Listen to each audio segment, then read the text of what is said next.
All right, so we will call the meeting to order at 6:34. First item on the agenda is the Pledge of Allegiance.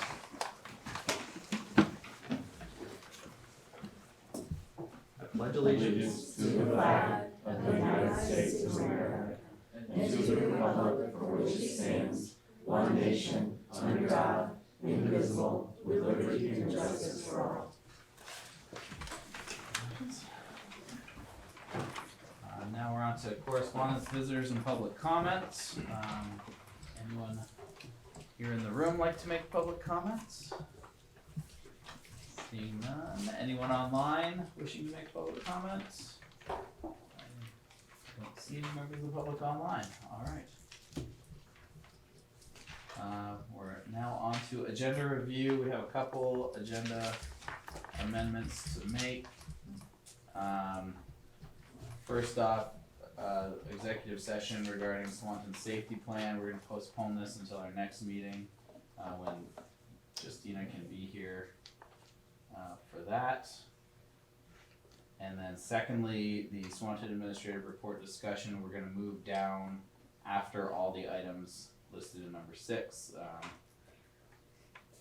because we have some families here tonight and we'd like to get them to the top of the agenda here, so. With that, I'm going to kick it over to Chris to do a Pbis presentation and go ahead and introduce everyone who's here, if you would. That'd be great. Awesome. Have a nice squeeze by you. So yeah, when I taking that skill set. It should be connecting to your device. Okay, perfect. Awesome. So hi everybody, we're excited to talk to you tonight about Pbis, which is a really big initiative for us here at Swanton. This year is really kind of a reboot year. As you'll learn in our presentation, Pbis is not new to Swanton. It first came here in 2013, and we'll tell you a little bit more about that as we go on. It's me that's advancing the slides, Oh. so you just look at me. Thank you. Excellent. So I want to introduce some guests that we have with us tonight. We are really excited to have 2 of our 6th grade students, and they've just told me this is their very first board meeting that they've ever been to. So we're excited to have them. We have Miracle, who is in 6th grade, and we have Natalie, who is also in 6th grade. So they worked really hard to prepare this presentation and be ready to talk to you about Pbis. We also have Sandy Simmons, who is our 3rd and 4th grade school counselor, and I, of course, am your principal. We're going to jump ahead for just a second and kind of put the cart before the horse and tell you a little bit about our school-wide agreements and our acknowledgement system, because we want to give you the full Pbis experience, which means we're going to immerse you in what it would be like to be a student at our school and be engaged in this Pbis work. So Miracle's going to start off by telling you about our school-wide agreements. Our school-wide agreements are being caring, being responsible, and being respectful all in this district. That's right.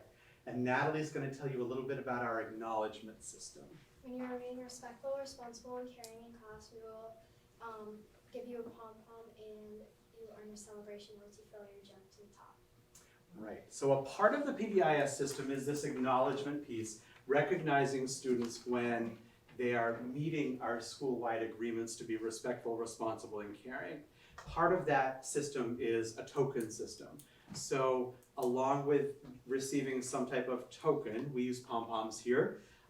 There's also some pretty important teacher language that comes along with that. We ask all the adults in the building when they're recognizing students for meeting those school-wide, we used to call them expectations, now they're agreements. We use the language that names the agreement and names the behavior. So we want our students to know what they've done correctly that we want them to repeat the next time around. So one of you like to give an example of what that might sound like?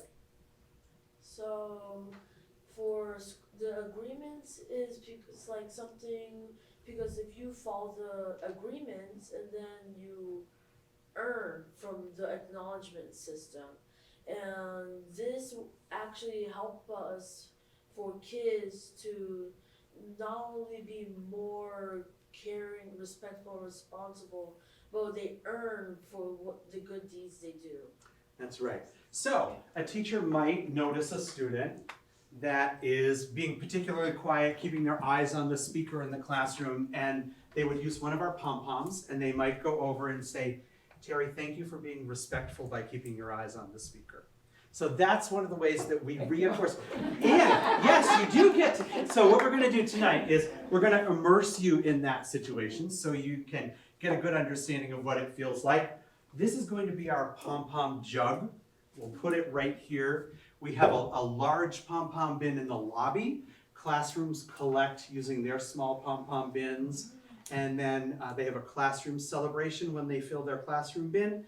And then they get dumped into the larger bin in the lobby. And we have a school-wide celebration when we reach the fill line on that bin. So tonight, these folks are going to be recognizing all of you for your respectful, responsible, and caring behavior during our presentation by coming around quietly, giving you a pom-pom, telling you the expectation that you've met and the behavior that you've shown. When you get your pom-pom, we'll have you put it in the pom-pom jug, and we'll see if you earn a celebration by the time this presentation is over. Just a little bit of history about Pbis. As I said, Pbis was originally implemented here in the 2013-2014 school year. We saw, I didn't see, but my people before me saw that decreased major behavioral in our school from 3,848 referrals in 2013-14 to 1,695 referrals in 2017-18. So you can see the effectiveness of this approach. Our Tier 1 implementation, and you'll learn a little bit more about what Tier 1 is as we go along. Our fidelity is how well we are implementing this system with integrity. It increased from 30% to 83% between 2016 and 2018. Tier 2 and Tier 3 also increased really significantly. And as we get into the presentation a little more, you'll learn what that Tier 1, Tier 2, Tier 3 means. I assume referrals means bad, but I don't know. Referrals means that there's some type of behavior that doesn't meet the agreement. Right. Yep, absolutely. So again, some of our system's historical features, we work really hard to define behaviors very clearly. And you'll hear us talking about major and minor behaviors. Majors, as it's probably obvious, are more significant than minor behaviors. For the first time this year, we're actually tracking our minor behavior data, and we'll talk a little bit more as we get into the presentation. We have 2 school-based behavior consultants that work with us through NCSS. They are board-certified behavior analysts. We have a fantastic Pbis handbook that's used for staff. We have this great acknowledgement system that these guys are going to start going around and giving out pom-poms for us so that we make sure you earn your celebration by the end. We have a really wonderful universal Pbis team, which we're going to talk about a little bit later on. And we also use a lot of data in our Pbis system. So when we say the TFI, that's the Tiered Fidelity Inventory. That's a way that we measure our success. And the self-assessment survey. Those are just 2 examples. We'll talk a little bit more. Those are Pbis assessments that help us know that we're being successful with what we do. So what is Pbis? Pbis is proactive, school-wide systems approach to improving social, emotional, and academic competence for all students. There are a couple of really key phrases in that first bullet. The first one is social and academic competence. And I really want to stress that because by creating less behavior, that's less time the teacher has to take away from instruction. And we see the amount of instructional time increase significantly. So there's a very strong connection between the social emotional learning that we have here at school and the academic learning that we have here at school. The other one that's really significant there is for all students. All means all. Every student, every location in the building, every day. That's kind of the mantra that we use. So we have formal systems of social emotional supports. So overwhelmingly, PBIS is a positive system. It's based on the teaching, the modeling, and the practicing of the expectations. So at the beginning of the year and many other times throughout the year, teachers are very explicitly talking with their classes about what does it mean to be respectful? What does it mean to be responsible? What does it mean to be caring? And we talk about that across settings. And that's important because, for example, running would not be a responsible decision in your classroom most likely, but running could be a responsible decision in the gym. So teaching those situations across settings is really important. It also, PBIS also includes responsive strategies. Take a break is something that these guys are going to talk to you about in a little while. Buddy classroom, and then what we call office disciplinary referrals. So we'll talk about those a little bit.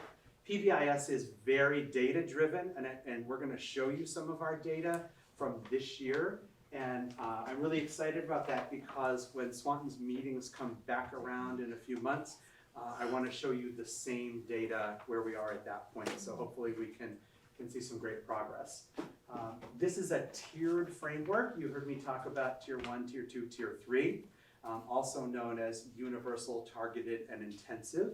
So we'll talk about that too.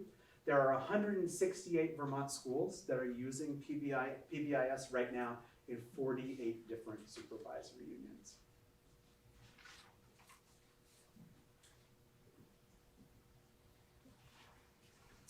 Okay, why PBIS? Miracle, this is you, bud. Why is because it decreased behavioral problem, and with the less behavioral problem, there'll be more time to learn, so increased teaching time. And with that, it also will help greater levels of support and feel like they're included. So we want all students, when they go to their class or anywhere else, they feel included and supported by people around them. And also increase sense of belonging. So for example, if you go in your classroom and someone says good morning, or just make you feel respected or belonged, and that just helps them because everything that here is connected with one thing good is going to support the other. So we want to increase sense of belonging. And the same agreements across setting.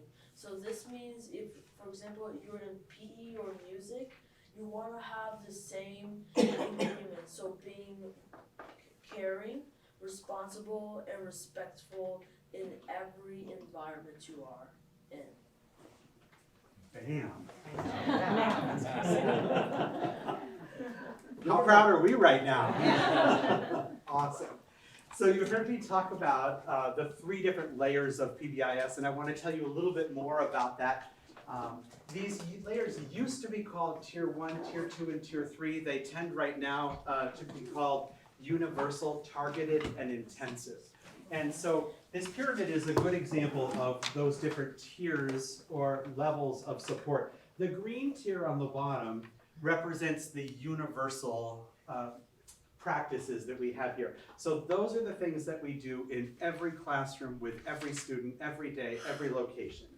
And we do that for everybody all the time. That is successful generally for about 85% of students-ish. And some students we know need more behavior support than just what those universal supports can provide. So that's where we kind of work our way up into the yellow section of the pyramid. And one of the really important features of this pyramid is that you can see along the side that the green bar continues to go all the way up to the top. And it's really important because when a student needs some additional behavioral support, they absolutely stay in the universal supports as well. So it's additional support. We aren't going to say the universal pieces aren't working, they no longer apply. We're going to continue to do those, and we're going to add some targeted or supplemental strategies for students along the way. So that's about another 10% of students or so. And then at the very top tier, Tier 3 or the intensive level, that's really very individualized, wraparound, intensive services for students. Again, those students stay in Tier 1 and Tier 2, and they continue to get all of those supports, and we're continuing to add layer upon layer of support. Was this you? That was you. All right, Natalie, go for it. When you're respectful, it is meaning that you're paying attention to the speaker and actively listening. Being responsible is like having your materials ready for the next class you're going into. And being caring is being kind and yeah. Yeah, perfect. Nice job. Good work. So these school-wide agreements, that's really the crux of everything that we do proactively. We bring everything back around to these 3 school-wide agreements. So some of these charts that you're going to see up here in this presentation are probably too tiny for you to read on the screen. All of those charts are in your packet, so you can reference those in front of you if you choose. A large part of this work is about teaching and modeling and practicing behaviors. And that really is what we're doing, certainly during the first 6 weeks or so of school, really intensely. And our theory behind that and the research behind that really shows that when we take a little bit of extra time at the beginning of the year, which can be challenging, right? Because we always feel pressed for time. There's always more teaching to do than we have time for. But what we've seen is that when we front load students with these social emotional skills at the beginning of the year, it actually lets us accelerate our academic teaching as the school year goes on. So we try to get this really solid foundation in place. We also reteach these expectations proactively after long breaks, for example. So when students have been away from school for a week or the summer or whatever the case may be, we're going to go back and reteach those expectations again proactively. We also teach them as needed. So when some of those behaviors creep up that don't align with our school-wide agreements, we're using that as a teaching moment, and we're reteaching the expectation and reteaching the skill again. And like we've said before, this is across settings. This is across all of our unified arts, library, PE, art, music, guidance, field trips, playground, bathrooms, hallways, classrooms, all of those settings where these expectations are explicitly taught. Part of how we do that is to very clearly define behaviors, right? So this chart that you also have lists, this happens to be just non-classroom settings. So remote learning was a big one, right? And that's something that we never thought we'd have to write expectations for, but that became really significant in the past year or two. The bus, the hallways, all of those places are listed across the side. And then there are examples of what it looks like to be respectful, responsible, and caring. And this is the matrix that we use to teach these behaviors.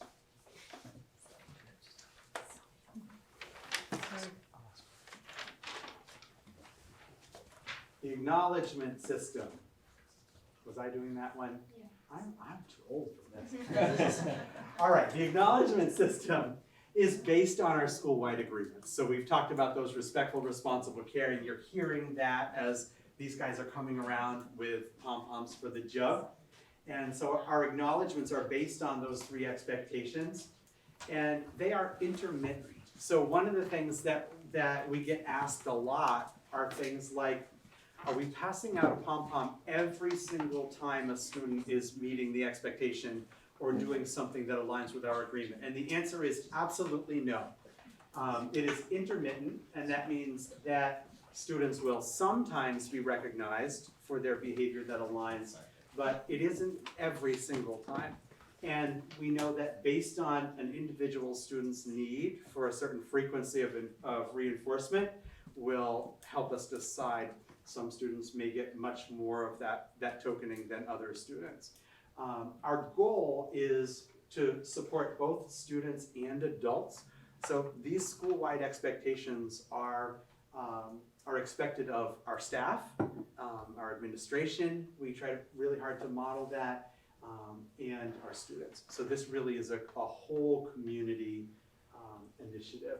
And the reason I put 5 to 1 here is that we work really hard to have a 5 to 1 ratio of positive to what we might call instructional feedback for students. So we really overwhelmingly want to tell students what they're doing well so that they repeat that behavior, and then less frequently we want to correct behavior with some additional instruction. So we talked about specific language that names the agreement and the behavior so that students know exactly what they have done right and are going to repeat. So that, again, that might sound like, thank you, Laura, for sitting down in your chair and being respectful by having all 4 legs on the floor. That's something along that line. Classroom celebrations. So we, once a classroom fills up their pom-pom jug, you're getting really close, you got 3 more before your celebration. Once a classroom fills up their pom-pom jug, then they have some type of classroom celebration. These are relatively quick. They might be 10 minutes, 15 minutes. This is not a 3-hour event typically. It might be a fun art project that they do. It might be having a 3-minute dance party before they go to lunch. It might be 5 minutes of extra recess. These are short, but they recognize and honor the collective success of the group by filling their pom-pom jug. Once pom-poms are given out, they're never taken back. This is not a punitive system. We continue to add to them. And short of any particular safety issue, every student participates in the celebration. It really is intended to build a sense of community, and everyone contributes to that. The pom-pom system, the acknowledgement system, is as much for the adults in PBIS as it is for students. It certainly reinforces the specific behaviors and the agreements for students, but it also is a visual reminder to the adults on how they're doing with that 5 to 1 ratio of positive to instructional reminders. So if you're at noon and you've got no pom-poms in your jug as a staff member, we would hope that you would be thinking about looking for more of that as the day goes on. So it's as much of a checkpoint for adults as it is for students. So once the students have classroom celebrations that are quick and brief, they go to the lobby, they dump their bucket of pom-poms into the big bin, and when that bin is full, we have a school-wide celebration. So we've done dance parties for that school-wide. We've done stop, drop, and read kinds of things several times throughout the day. There are lots of celebrations, so that's kind of our chronology of the acknowledgement system. So PBIS, as I said, is overwhelmingly positive and proactive. It is based almost entirely on the teaching, modeling, and practicing of these expectations and the frequent revisiting and the positive acknowledgement of the behaviors. And sometimes that isn't quite enough. So PBIS also includes a reactive system, which is instructional opportunities for students when things aren't going so well. So what this chart shows you is kind of the flow of what we would do when a student's behavior is not aligning with the expectations. You have this in front of you as well. One thing you'll notice on the top are the 2 green strips. Those are new this year. We added those on because we really wanted teachers to start with practicing, teaching, and modeling of the school-wide expectations. So that's number 1. When there's a behavior that doesn't align with our expectations, we go back and we reteach the expectations. So we have the intermittent recognition of positive behaviors with the pom-poms. You have 1 left, you're almost there, good work. And then we kind of get into what we might call rule-breaking behavior.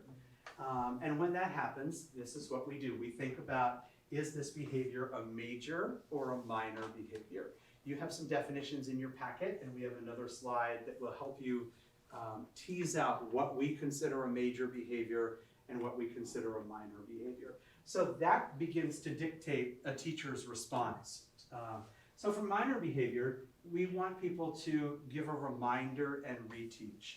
So a reminder of what the expectation is, a reminder of what the behavior should be, and reteach that skill.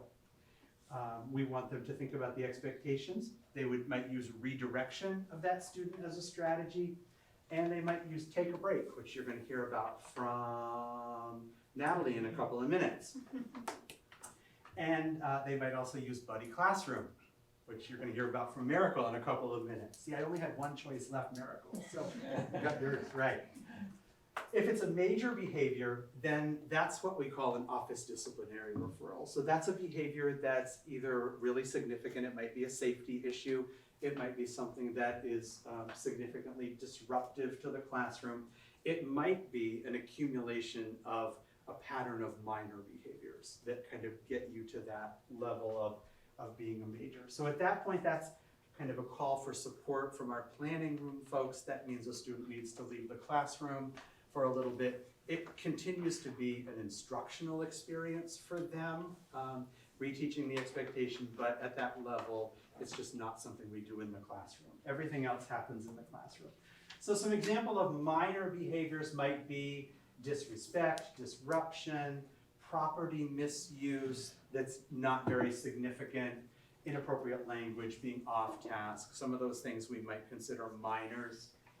And there's certainly a gray area in there, right, about you can be disrespectful and you can be disrespectful, right? So teachers use their judgment about that. The way our system's set up now, and it is something that we're working on changing this year, is that after a fifth minor, that automatically becomes a major. So a fifth minor within a week period of time, regardless of what it's for, becomes a major because it just shows a pattern of needing some additional instruction. So major behaviors might be suspected bullying or harassment, fighting, physical aggression, profanity, technology violations, theft, threats or intimidation. Those kinds of things are on our list of major behaviors. These are just some examples of the problem behaviors.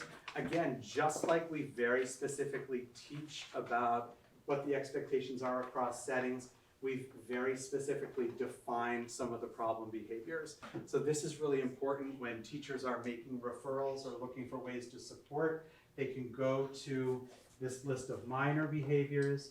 There's the behavior, the definition, and the examples, and the same for major behaviors. And you have these in your packets to take a look at a little bit later on. So this year's goal for Swanton is to focus on our universal Pbis practices. So if you think about the bottom part of that pyramid, then that is the work that we're doing this year right now, those universal practices, teaching, modeling, and practicing the school-wide agreements across all of our settings. Like I said, this is a reboot for us. This is not new. Proactive and instructional reteaching of skills and expectations. So that's really the reteaching when there's a problem behavior. Rennick, you got it. You're the last one. I know. Nice job. So reteaching those expectations. Using the acknowledgement system, the tokening system that we talked about is one of our universal practices. And then we call them instructional opportunities, which is again when there's a behavior that's not consistent with our expectations. There are things that we do about that too, responding to behavior. So reminder, redirection, those are important classroom strategies. Changing the environment, that might mean changing the environment for the student. It might mean changing something in the actual environment, right? So moving a student's desk from one place to another, moving something that's distracting in the classroom, and reteaching the skill. When those things are unsuccessful and that student needs something else, they may go to what we call take a break. Take a break is where you go back to a place. Usually there will be like a desk in the back of the classroom facing the opposite direction of the lesson. So you'll usually have like a fidget box or whatever and to play with and kind of like refocus yourself, bring yourself back together. Sometimes in my classroom we have like the option to go back there if we need to, or the teacher will put you back there. And how long do you have to stay there? As long as you want. That's mostly true. So take a break is an in-class strategy. It's a different spot in the classroom. Every classroom in our building has established a take a break spot at this point. And like Natalie said, in those spaces, there are often some strategies, some things students can use to kind of self-regulate, refocus, come back and join the group. One of the substantial benefits of take a break is that students stay in the classroom. And so even though they may be in a different location in the classroom, they're still hearing the read aloud, they're still hearing the math lesson, they're kind of working on getting their regulation pulled together, but they're still able to know what's going on in the room. If take a break is unsuccessful and a student needs more, they may be asked to go to the buddy classroom. A buddy classroom is just a place just to go to a neighboring classroom and just be there. So like for example, so the person doesn't disrupt his own class, and it's just time for that person to just think about what he does and try and fix it and make better choices.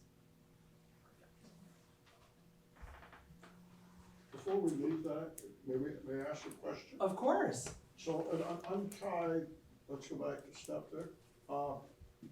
Is it to a classroom at the same grade level? Or maybe a sixth grader be sent to a second grade classroom to? I think it depends. Like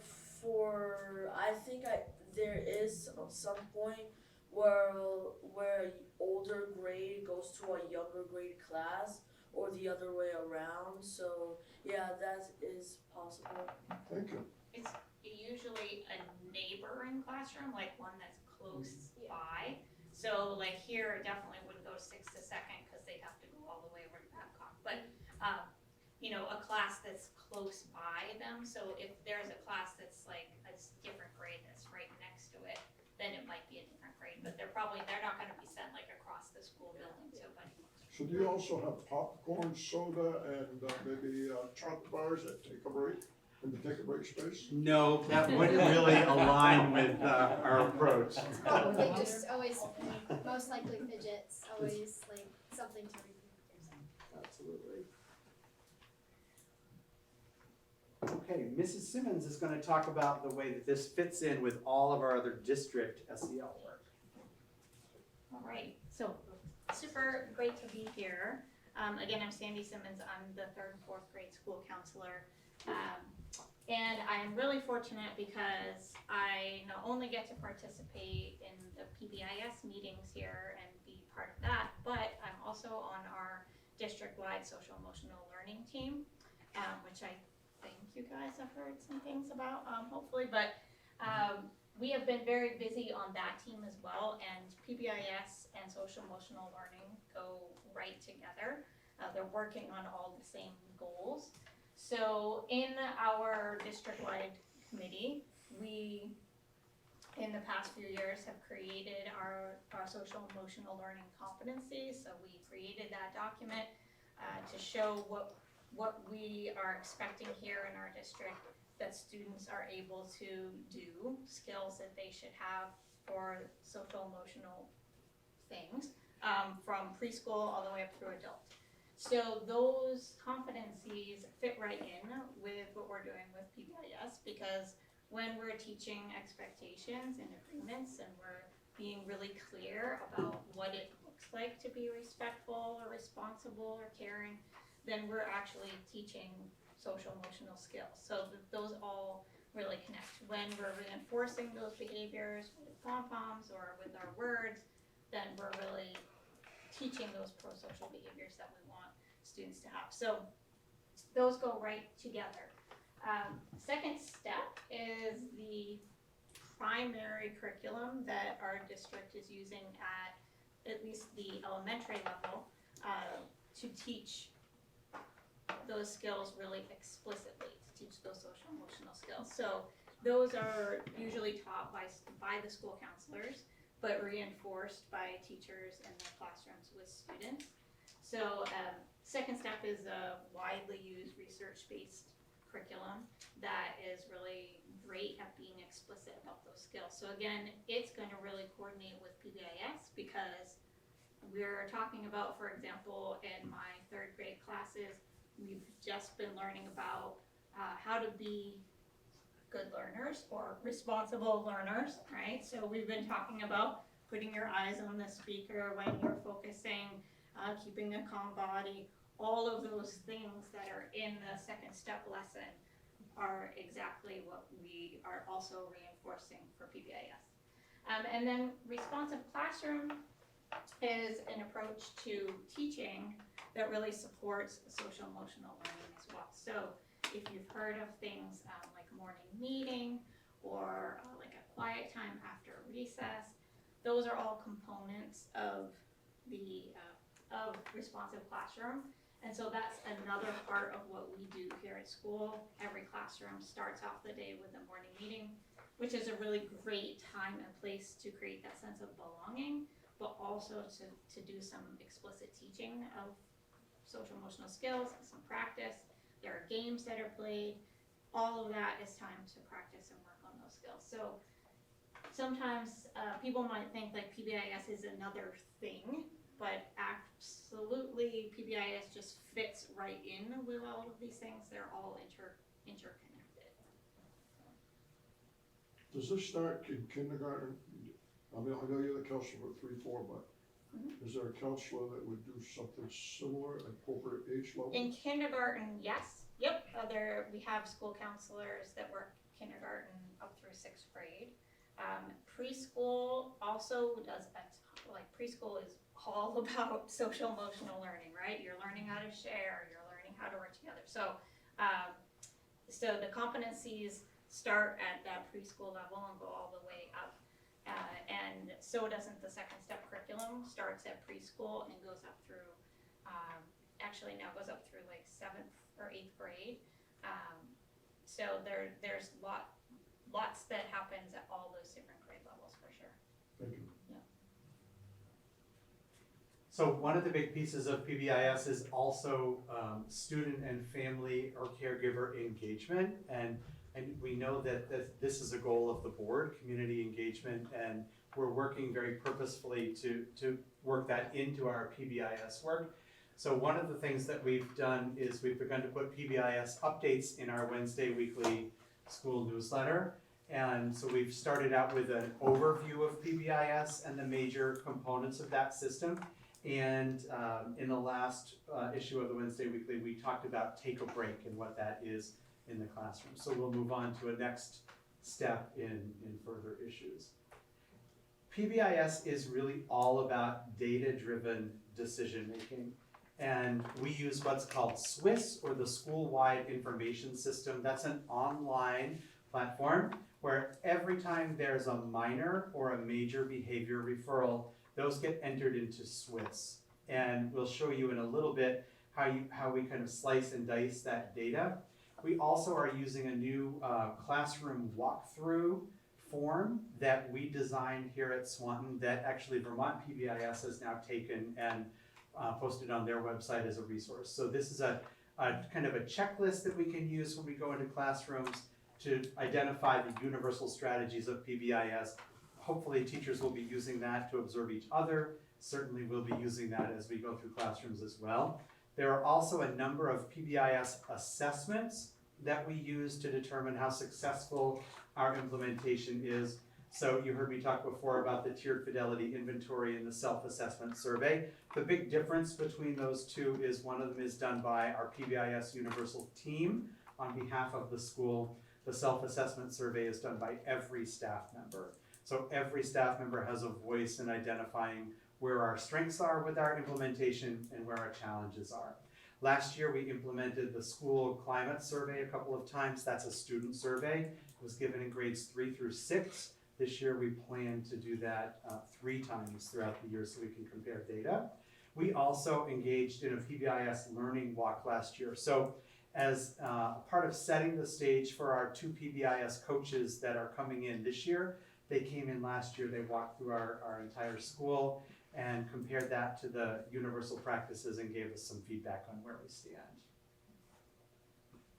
So we're going to give you 3 examples now of our data, and my goal is when Swanton's board meetings come back around in a few months, I want to show you the same type of data and show you the difference between the data I'm showing you now and the data that we're looking at then.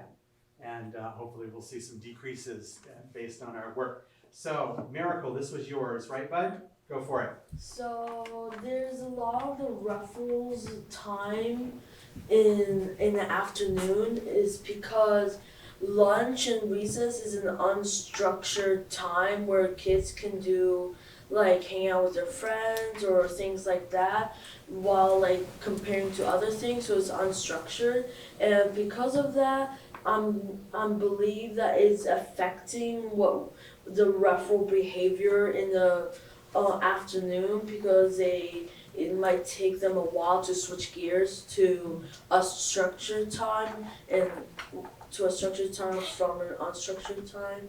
So yeah, that was where the referral behavior is coming at in the afternoon. I love that, the ruffle behaviors. That's awesome. So Swiss allows us to sort our data many different ways, which is really exciting and really interesting. And one of those ways is by time of day, which is what you see here. So Miracle was talking about where we see the ruffles in our behavior. And so our universal Pbis team looks at this data, and we come up with some very specific strategies in how we want to support those particular times of day. This is just an example of how we can get really targeted with this behavior. And in this slide, you notice like a lot of disruption and more of that.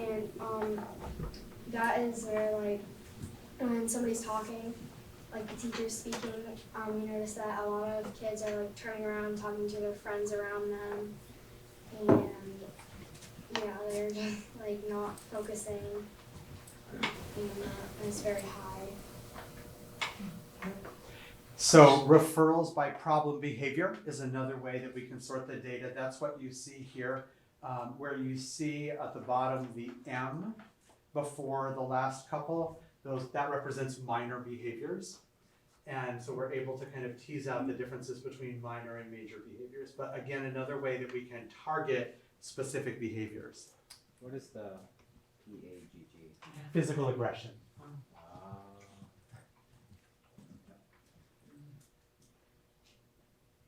Okay, another way that we can look at our data is by day of the week. And so this is an example of what we see by day of the week. We see that behavior kind of creeps up toward Fridays. And one of the interesting things about looking at this data is to think about what are the factors that play in here. So one thing that we have to know when we look at this is that this is the data up until about a week or so ago. And we haven't had nearly as many Mondays as we've had Fridays in the school year so far. So those are just things for us to think about as we look at the data, but we definitely see a trend here. So this is the kind of thing where our universal team would go back to the staff and say, the trend we've identified is that problem behaviors increase toward the end of the week, and we need to put in place some strategies like increasing our token acknowledgement system, reteaching certain skills, including maybe some mindfulness or movement as we get later on in the week. I'll be impressed if you can change that trend. I'll accept the challenge. It's the same for adults. Yes, it is. I was gonna say probably worse. That's right. So these are some examples of how we use our data. So our universal Pbis team analyzes the universal data, that means our school-wide data, to learn specific areas of celebration and need, time of day, day of week, location, problem behavior, those kinds of things. And the universal team offers support and action steps to the staff based on the data. I wanted to just mention to you how we fund our Pbis work. We've had a lot of coaching this year and other support. So our Pbis work is currently primarily funded through grant funds. The best grant is a grant through Pbis itself, and ESSER grant you're all familiar with. and some of our local dollars as well. PBIS is really a very long-term commitment for us. So as we move forward with PBIS, the board will hear more about how we need to fund our work based on the kind of the changing funding systems that we have. Do you have any idea what the cost per pupil or total cost if we were to just sponsor it all locally? I don't off the top of my head, certainly not a per pupil, but we could get you some more information about Depends that. on the professional development that needs to be done, I would think, changes Yeah. in staff. We can talk about it at budget time, Kristen. Yep, and you will. So part of PBIS is supporting staff, and so collective ownership is really significant. We work really hard to give teachers and support staff and students a voice in this process. Ongoing coaching, we have 2 state-level PBIS coaches that spent 2 days with us at in-service this year. That's a really a significant chunk of time during our in-service. It was fantastic. They're also coming back to 1 staff meeting a month this year to follow through with that work as the year goes on. So we're working on some staff incentives to make using the system really fun. It's also a great way to model the system, the same system we're using for kids, using that with our staff and promoting staff wellness. Just wanted to show you the composition of our Swanton PBIS Universal team. We have Shay McCatton, our 3rd grade teacher, J.C. Rivers, our art teacher, Mrs. Simmons, who's with us tonight, our 3-4 school counselor, Jan Sweet is a behavior interventionist, Sue Tanner is a para-educator, Brooklyn is one of those school-based behavior consultants from NCSS, Porsche is also in that role. Brooklyn is over in Babcock, Porsche is over here. Tanya Goodhue is our 2nd planning room person. Kirsten Belrose from 6th grade, Cindy Newitt from special ed, myself.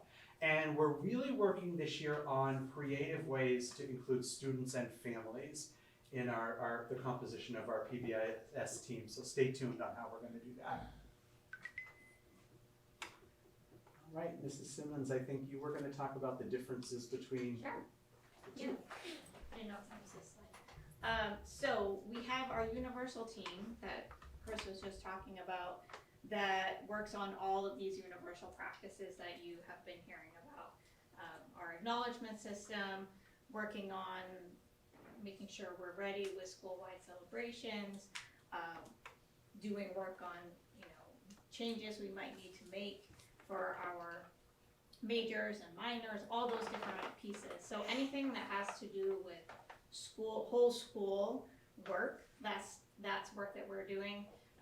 We are reviewing data at that time, so we're looking at the data that you just were looking at and thinking about what's going on, what can we do to improve that, what can we do right after lunch and recess, right? If that's a time that seems to be high for having referrals to the planning room. So thinking about all those pieces. There is another team that also meets every other week, and that team is comprised of administration, our behavior support from NCSS, and our school counselors. And we meet and we look more at that, what we might call the tier 2 level or the targeted level. So in that meeting, we're also looking at data. However, we're looking at more student-specific data at that time. We're looking to see who has been receiving a lot of referrals, and then thinking about what do we have already in place for the student? Is it not working? Do we need to put some supports in place for a student that's popping up? So we're using that data, we're bringing students to the table to talk about so that we leave with a proactive plan. So it's really that difference in those 2 teams, and we call that our BST, Behavior Support Team, but really it's our tier 2 level team that's looking at specific students and their needs. So that's the difference. So we have a lot of professional learning that we're engaging in this year. I talked a minute ago about 2 full days of PBIS work at our in-service, those monthly dedicated SEL and PBIS staff meetings, and We're very careful to call them SEL/PBIS because the district has so much wonderful social emotional learning work going on in addition to our PBIS work. So we want to make sure we have time for that. We have a Friday memo that goes out to staff every week, and we often include data or other PBIS pieces. That's one way that the universal team is communicating with staff. We have internal coaching from our school-based behavior consultants. We have job-embedded external coaching from our Vermont Pbis coaches. So that means our SBBCs are here every day and can support teachers in the moment every day of the week. Our external coaches will also come in and work with specific teachers in their classroom if they have questions or want to learn the system a little bit more. We have consultation with our external coaches for administration. So I meet with them on a regular basis to think about our next steps, and they'll be spending some time with the universal team this year as well. I just want to acknowledge that yesterday, a team of 5 of us from our PBIS Universal team attended the Vermont PBIS Annual Forum in Killington, and our school was honored at that forum. We were one of 41 schools out of all of the PBIS schools that were kind of in that regional group. One of 41 schools that was honored out of the 350 total schools as being a school of recognition for PBIS. And the criteria for that was really about maintaining PBIS systems over the past year during the recovery from COVID. So we were very excited to be recognized for that. And congratulations, you earned your celebration, you filled your pom-pom jug. So these fine young folks will come around and offer you a bit of a celebration. Thank you for being respectful, responsible, and caring. And we would be happy to answer any questions. And I just want to say, in real time, right, the ideal would have been that we actually pause the presentation when you filled the jug and had our celebration right then, because really it's meant to be as immediate as possible that you earn that celebration. Yes. So you all were very good. Thank you very much. Thank you. Thank you. I was for dance part. I was thinking the same thing. Someone might take me up on it. Do any of you have questions that you'd like to ask any of us? I have a question, Mr. Chairman. I like the way you collect data, but who is collecting that? Does the teacher have to stop and enter it somewhere on a computer? No, that's a great question, and it's actually, Don, something that we're working on streamlining because we don't want it to cause an instructional stop when they have to do that. So we're working on revising our forms right now so that they're quicker, but a teacher doesn't necessarily have to do that documentation in the exact moment. They can wait until after they're done teaching, and then they can kind of fill that out. Eventually, we do need that because that's what gets entered in and that's what allows us to generate these kinds of things. But we are very cognizant that we don't want this system to interrupt instruction. So teachers fill out like a paper form, and then those are turned in, and then there are specific staff people whose job it is to actually enter it into the computer system. I have a question for Miracle and Natalie. How did you all get yourselves prepared to come and do this tonight? Because you did a fantastic job of being confident and competent and giving us the pom-poms and the kisses, so thank you. Today we got pulled from recess and we got prepared. We were told like what to do and what to talk about, explaining and stuff like that. You seem like a willing participant. Thank you, Natalie. What you think? So yeah, the same thing. I just like called from recess and we just came to the front office and we and Mr. Dodge we rehearsed for the presentation and yeah. Nice job. Thank you.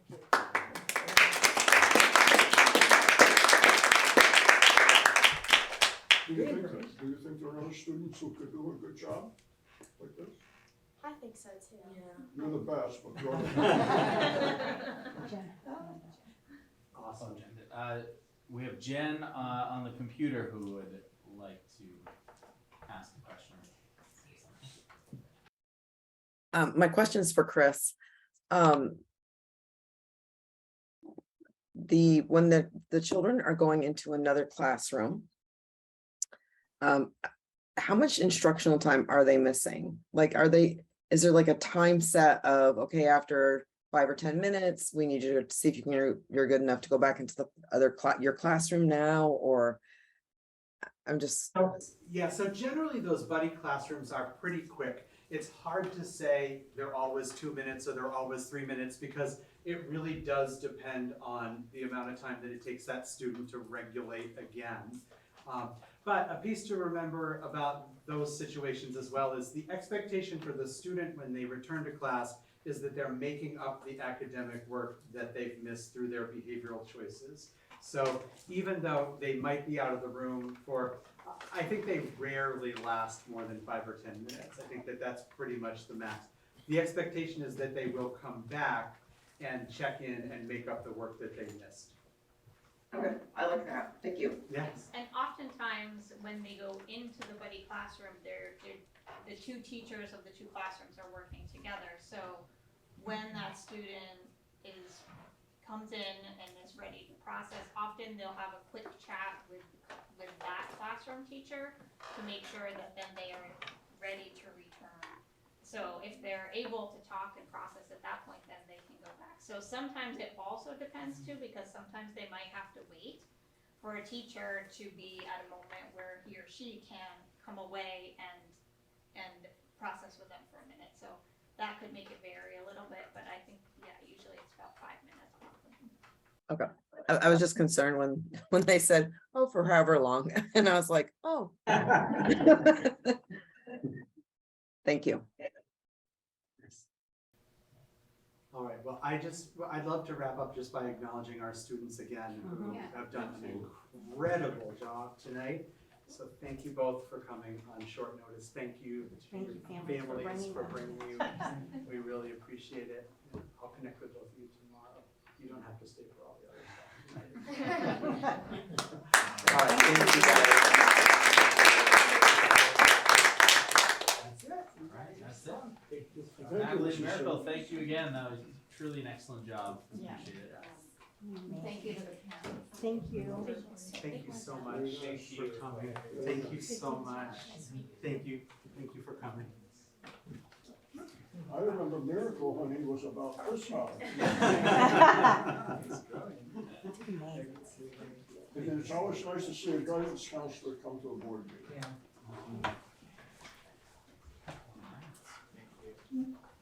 All right, next. Beth Ann, you are up for an after-school program update. But then I'm gonna share too, just like I did before. Is there volume on this?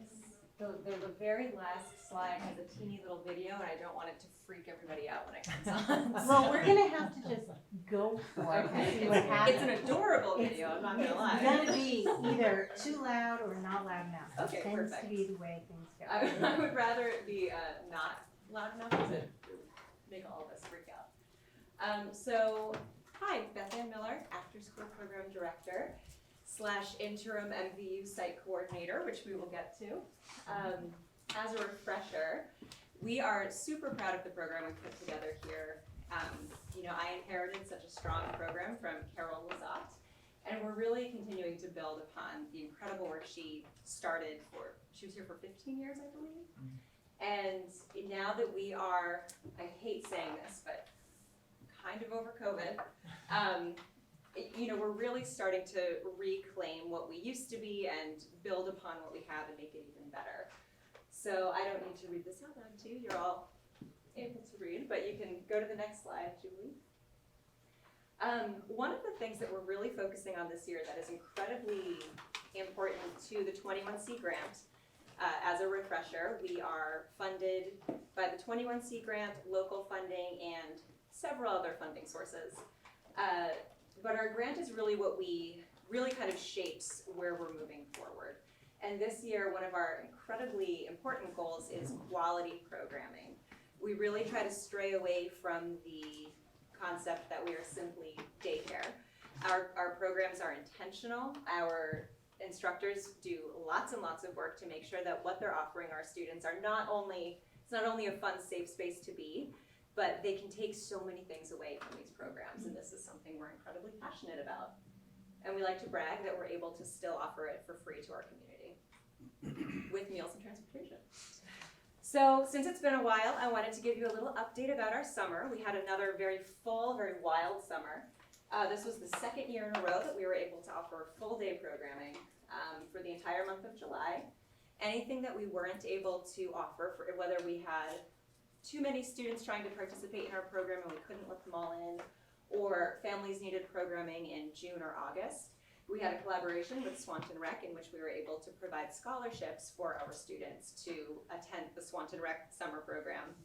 So we feel really proud that we were able to really make sure that our kids in the community were taken care of this summer. We had different themes, of course, as you can see. We had Take Flight and World of Foods and Around the World / The Amazing Race and The Waters Around Us. And this is something we also implemented about 2 years ago, really having this unifying theme across the district. We have some instructors that kind of bop between all of our different sites to, again, sort of create a thread for our district. It's not just one school, it's all of our schools.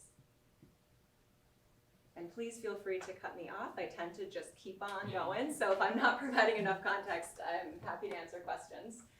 We decided to just throw in some of these fun images, and another initiative that we're really focusing on this year as we're trying to rebound and get even better is really making sure that our staff have the appropriate time to train, get to know each other, and understand what our vision and goals are. So we were able to host a fantastic entire day of training at Kilcare State Park this summer, and it was wonderful having all of our staff together from across the district. We were able to go over not only what the 21C grant looks for, but what our district is really focusing upon. We also, covered a lot of the really boring stuff, like the meal trainings. I got to do the boring stuff. My coordinators got to do the fun stuff. And this is actually really cool. These are a bunch of our Swanton instructors, all of whom worked with Kathy Kneebone in Crossroads at one point as students. So it was really cool to see a bunch of our Crossroads students returning to work with us as adults. A couple of them are still in school as our team leaders as well. One other thing this summer that we're really proud of, and we're really hoping that this was a true pilot program, we're really hoping that this takes off. Yet again, another thing that we think after school can provide for the district is creating that sense of unity between the schools. So we were able to offer a mentoring program for our 6th graders who were rising into 7th grade.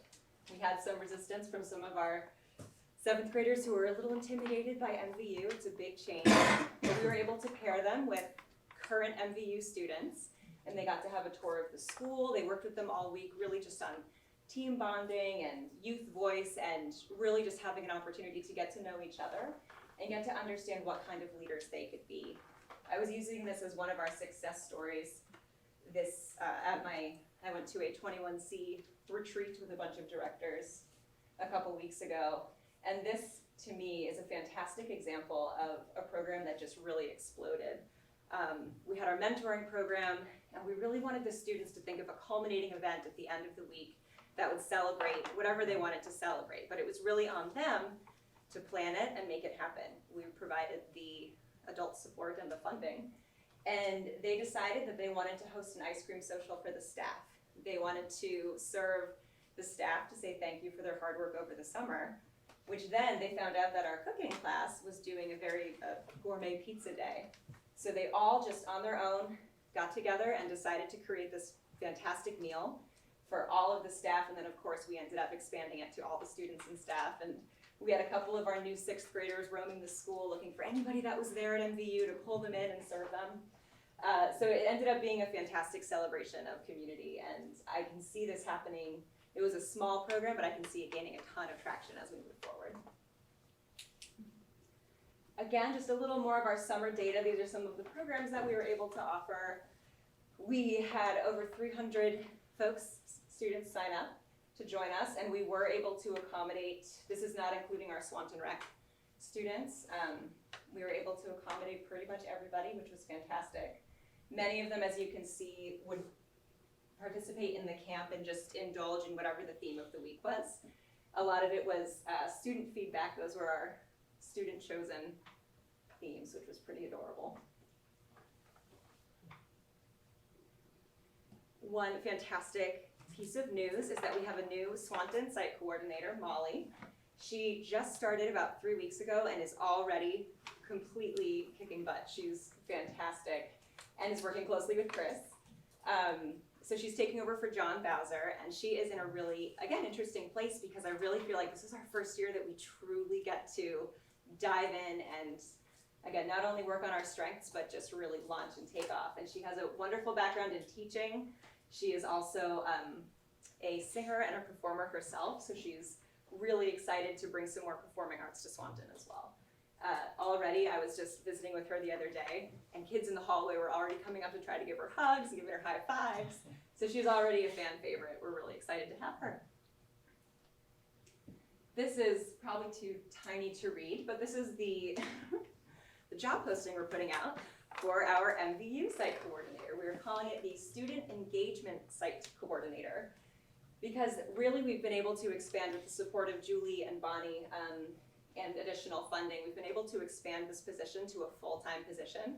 We have been recognizing that the work that our coordinators do it's more than a hourly position. It is a huge job, and if we are able to hire somebody at MVU who can really dig into the community, not only provide fantastic after-school programming, but work during the day to make those connections and work on youth leadership, youth voice, and continue to connect with all of the amazing supports we have, we think that this could really help our MVU program take off in the way that it needs to. So, actively seeking, let me know if you know anyone, because right now it's me. We just obviously have to throw cute pictures in. These are some of our programs. We did 2 trips to Shelburne Farms, which was fantastic. We had Virginia Holyman, who's one of our instructors, a local woman of all trades, really. And she was able to do a gardening and food program that then culminated in a trip to Shelburne Farms, so the kids really got to see that hands-on experience. I was able to go only for one day. I wanted to do both, but we had a ton of fun. And then we also have been working with Rosie's girls, and in this picture, I believe this is when they were building their own birdhouses and then painting them, and they were beautiful. All right, so now you've seen a lot of the fun summer stuff. We have obviously been hard at work for the school year, and here are just a couple of the things that are, we're really excited to share. We have added first grade to our programming. This is new, this is exciting. We started it off this summer, and we were, one of the reasons I hear that we weren't able to accommodate first grade in the past was simply because that transition from kindergarten to first grade can be very challenging, and to dive into an after-school program without knowing the school day structure yet can be very challenging. So we were a little worried. We weren't sure how it was gonna go, but we have fantastic staff that really were able to pull it off and make it, again, a strong intentional program. So we were able to roll it into the school year, and we are now offering it for first graders, which we hope is a benefit to our community. We also have a new intern through a scholarship called the Charles Houston Foundation Scholarship at Amherst College. She works remotely, but she has been an incredible support, and she's really digging into our intentional programming research to make sure that we're able to offer very intentional curriculum. State and federal reporting, the fun stuff. We submitted our state report in June and passed with flying colors, which we were very excited about.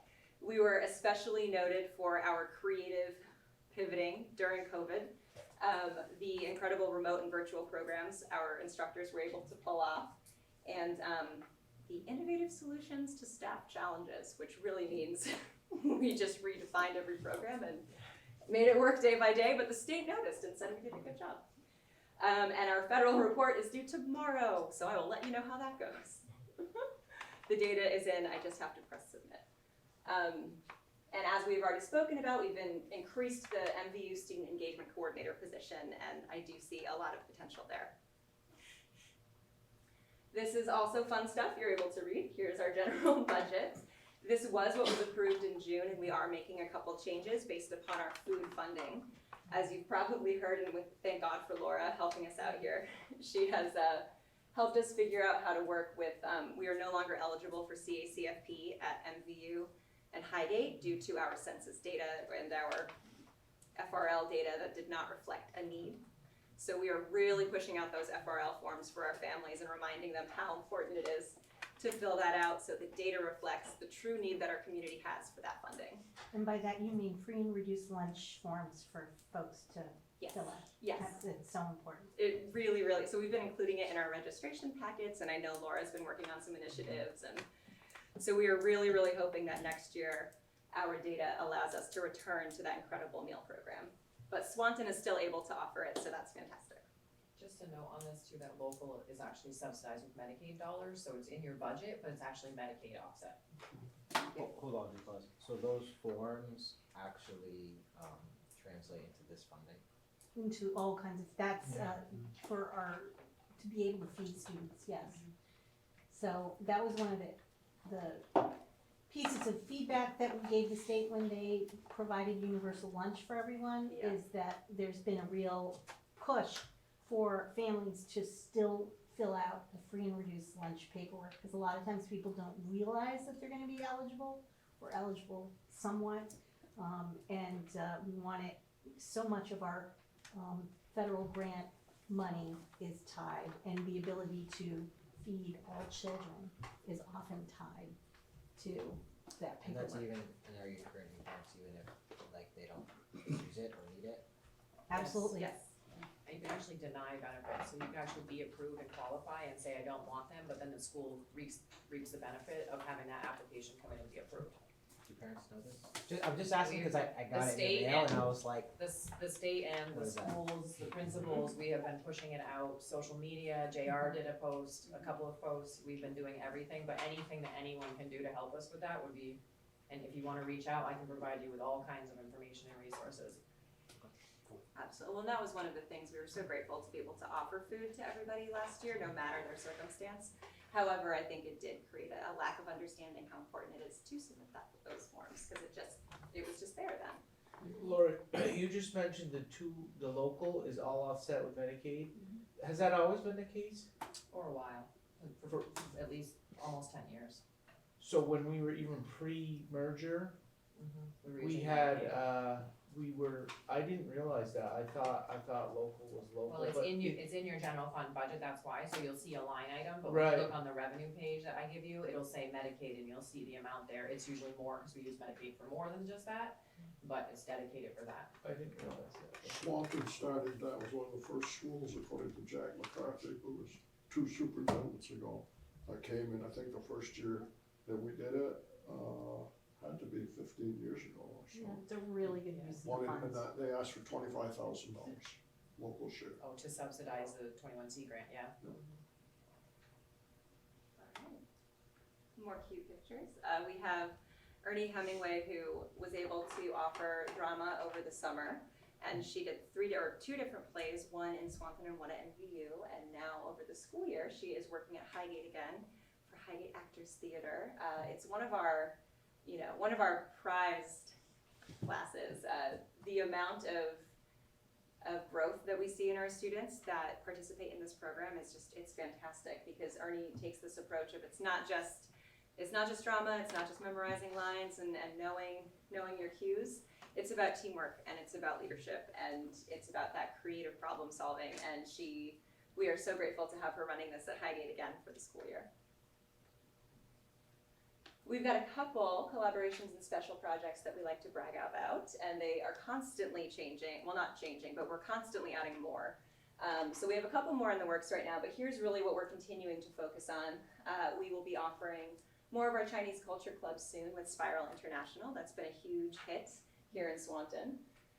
We are in our 4th year of the Vermont Youth Project, which I'll get into in a little while.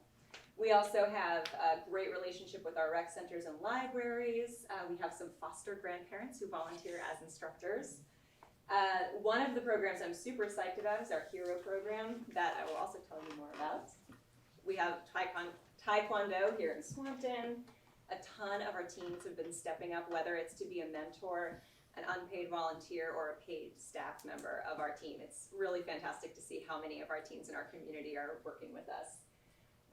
And we are currently speaking with Vermont Community Grant, or Vermont Community Foundation, who would like to offer us some funding for our teen leadership initiatives in the community. This is what our current fall enrollment looks like. A new session will be beginning soon. MVU, unfortunately, due to our staffing challenges, had to be delayed, and we are starting next week. We do have 45 students currently enrolled for only 2 days a week, which is pretty good for our MVU numbers. We're already seeing an increase in those numbers. So again, once we get a strong leader in that position, I think that we're gonna really start rocking that MVU programming. Is that for you mainly middle school students? Right now, we have a huge focus in middle school, and that's really one of the things we're trying to do is increase the opportunities for our high schoolers. We do know that we compete with jobs and social lives and sports and all that stuff, so it seems like it's a state. I've been speaking with a lot of my colleagues at the 21C director level, and high school is typically a challenge across the board. Middle school is usually where we have a ton of engagement, and if we can really foster them in that middle school environment and have them continue with us into high school, that's what we're aiming for. And a lot of our high school students do work with us now, so there's at least that. Here are some of the programs that are going on right now. These ones over here are mostly MVU, and they will be beginning next week. Some of those are Franklin as well. So we've just got, as you can see, quite a variety, a lot of great stuff going on. And again, one of the initiatives of our grant is intentional programming and making sure that we are offering a diverse array of opportunities and making sure that they are quality. So another part that's kind of baked into our 21C grant process is we use something called the PQA process. And this is a fantastic system in which we evaluate our program from the inside. And there's an extensive training that goes with it that myself and my coordinators all take. Each coordinator then creates a team that is comprised of parents, students, administrators, teachers, community members, and they follow a specific PQA process and review different classes, write down their thoughts, and then have a couple meetings and create a strategic plan for the following year. So we've been doing this for several years now, so we always have. Actually, I should share that with you all once we have our next one, or I can share last year's with you.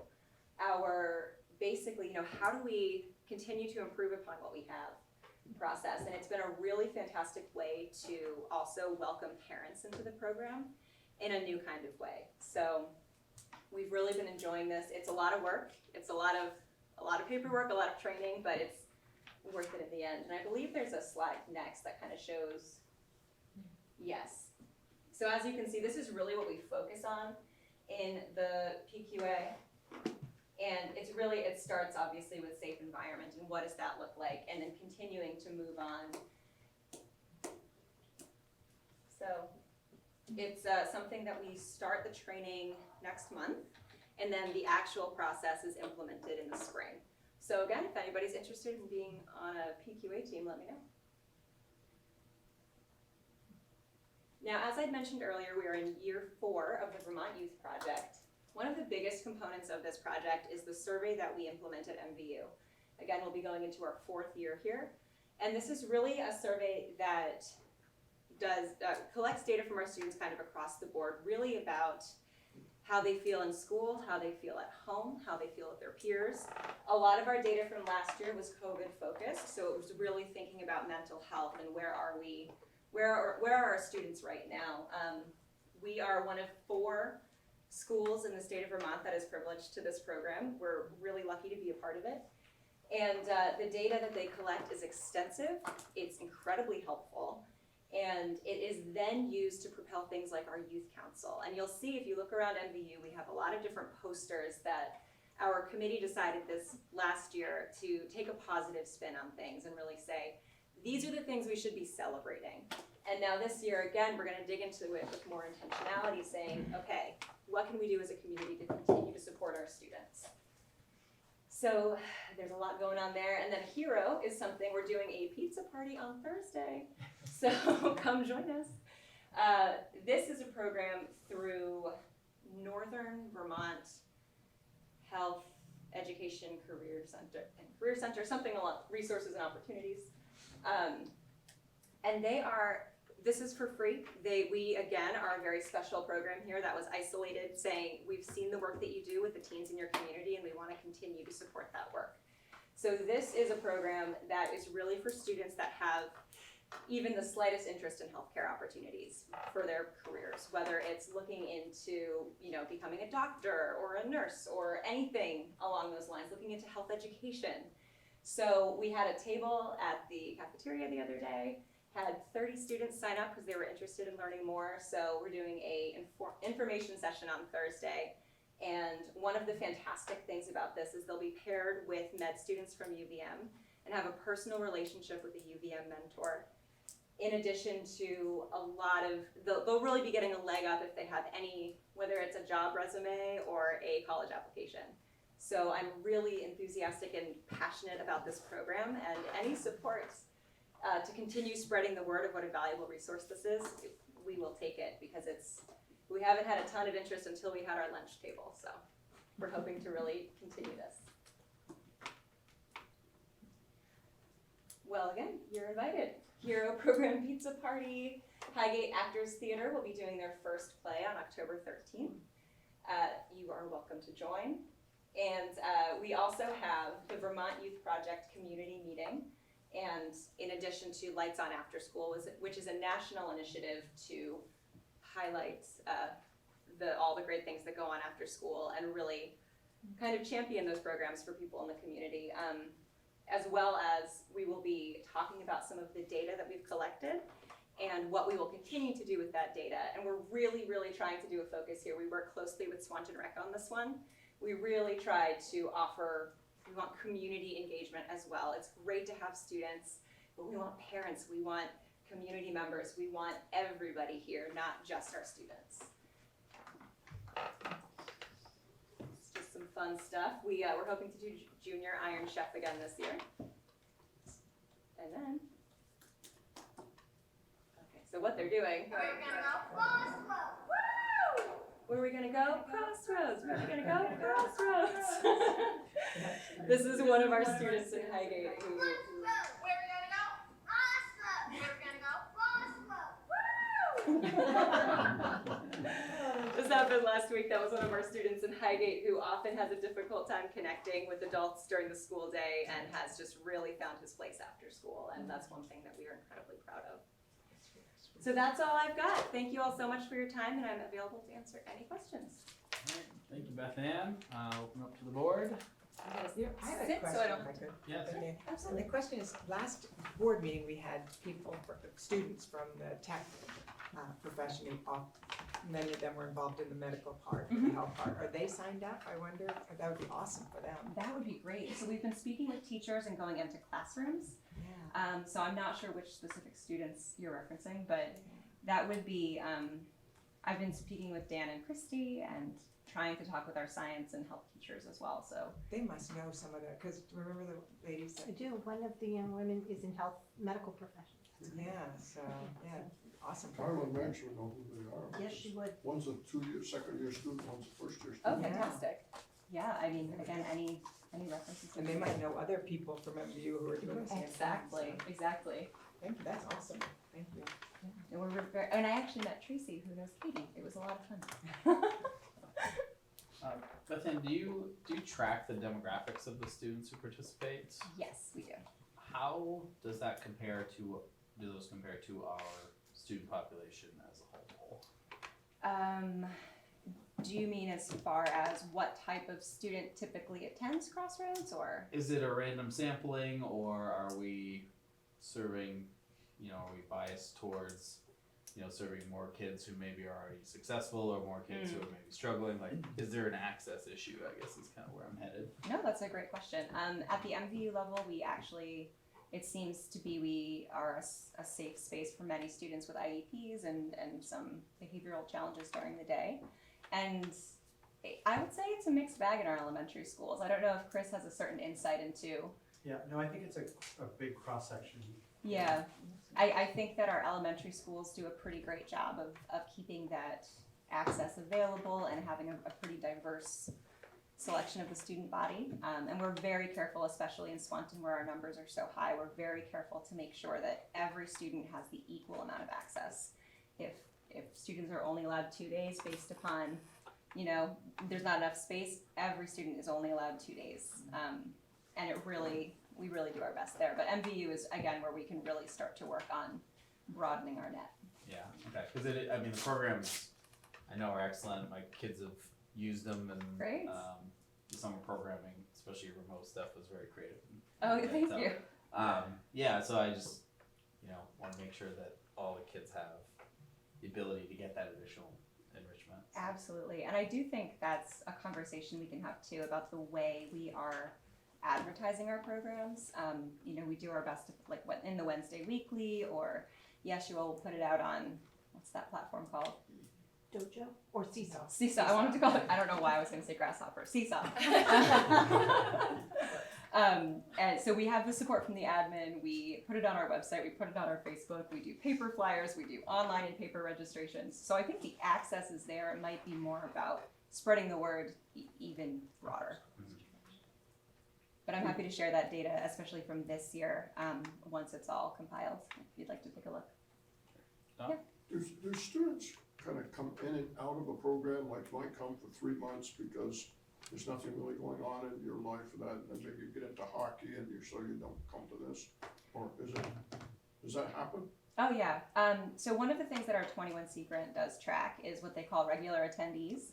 And we do have a fantastic number of regular attendees, of kids that come back month after month, year after year. But we definitely have, I would estimate, maybe a third of our students, they'll see a particular class they're really interested in and jump in for that class. We do compete, well not compete, but we do have, this is another thing we'd like to kind of spread awareness around, is students that sign up for both and then drop Crossroads for a sport, which is totally fine. We just ask parents not to sign up for our program if they're not going to attend. But we do have a pretty decent number of students that stick around. And again, that's really where our initiative with the mentor program is coming in, where we'd love to retain that momentum that we get in elementary school and continue that into MVU. So what's your one greatest need for the program to grow it where you want it to go? Staffing, quality staff. And do we get such staffing, do not get staffed because of pay? I mean, they're not on the. So I guess funding for quality staff would be part of it, and I'm not sure. I think one of the things that we have been addressing is that if you're in a coordinator position, for instance, it is a full-time job that needs to be treated as such. If you're an instructor, it's difficult in our remote area to dedicate 2 hours of your day if you're not in the school. If you have to go out to Franklin, it's very difficult to justify 2, 4, 6 hours of your week to head out there, which is one thing I've received. We've done staff surveys to kind of dig into this a little more. And then for our school day staff, who are absolutely fantastic, burnout, it's a big thing. It's really difficult to show up, do all your stuff, and then stay till 5:30 or 6. It's a lot. So I do think that we can shift, and I do think that we can find incentives, and that's really why my focus this year, my coordinators, of course, they are, it's always about the kids, but my focus this year is really, again, that quality programming and supporting our staff so we can continue to retain quality staff that will then give that fantastic programming to our kids.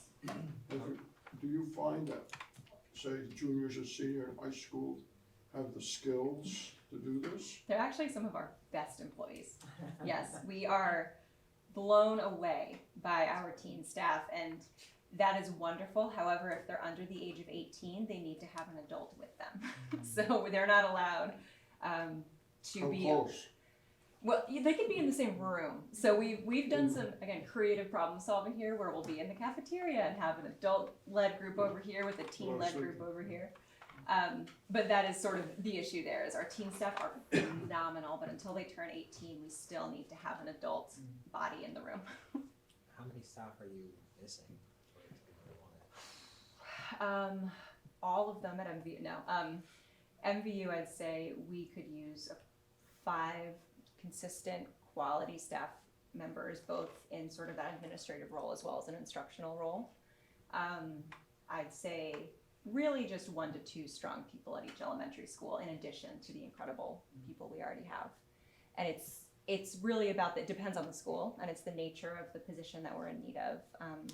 For instance, Highgate just got a great site lead, which is fantastic, but now they still need somebody to continue supporting with some instructional stuff.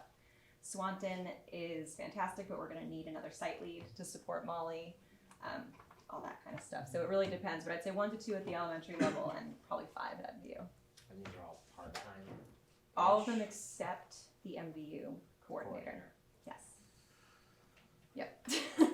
It's a fun challenge. Has it been put out there to have like substitute teachers who could also do like these sort of programs? Yeah, but we don't have many substitute teachers. But that is a good, I don't know if I've tapped into that recently. We did try that last year, but I think we really need to continue pulling out all the stops. So any suggestions like that, we are open to and happy to hear. One of the things that I'd just like to mention that I really appreciate about this program is how seamlessly it works with so many of the other offerings for students here at Swanton. So our after-school tutoring, our summer tutoring, our extended school year services for our special education students.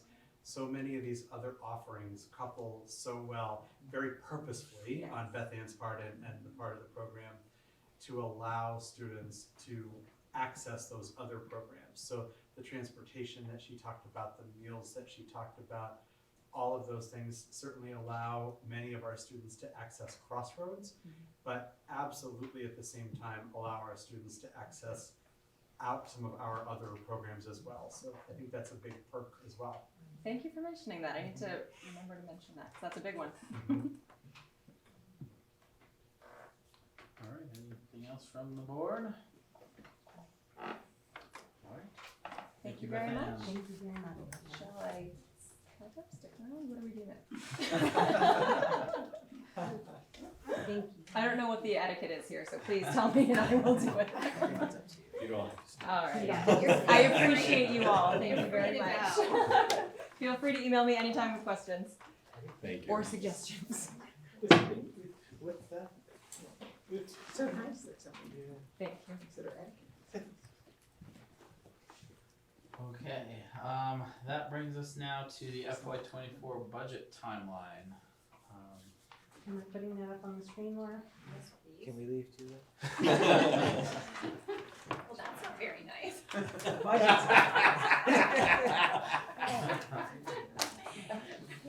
No, I trust, this has been in our drive for 2 weeks, so I trust everyone has memorized it by now.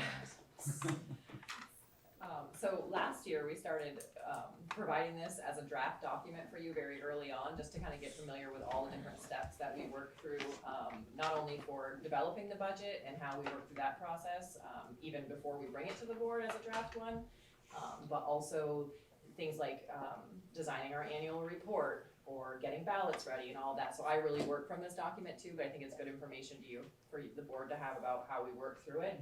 So I've updated it for this year. Just to point out kind of, and this is a draft, obviously, so this is open for comment and adjustment and board feedback, but this is kind of a starting point. Some things to mention as we work through, so that obviously today I'm bringing you this timeline for review. You've seen it for a couple weeks. Again, there's some things that happen behind the scenes that you might not see or be aware of, but really the first step in budgeting for us is developing a special ed service plan.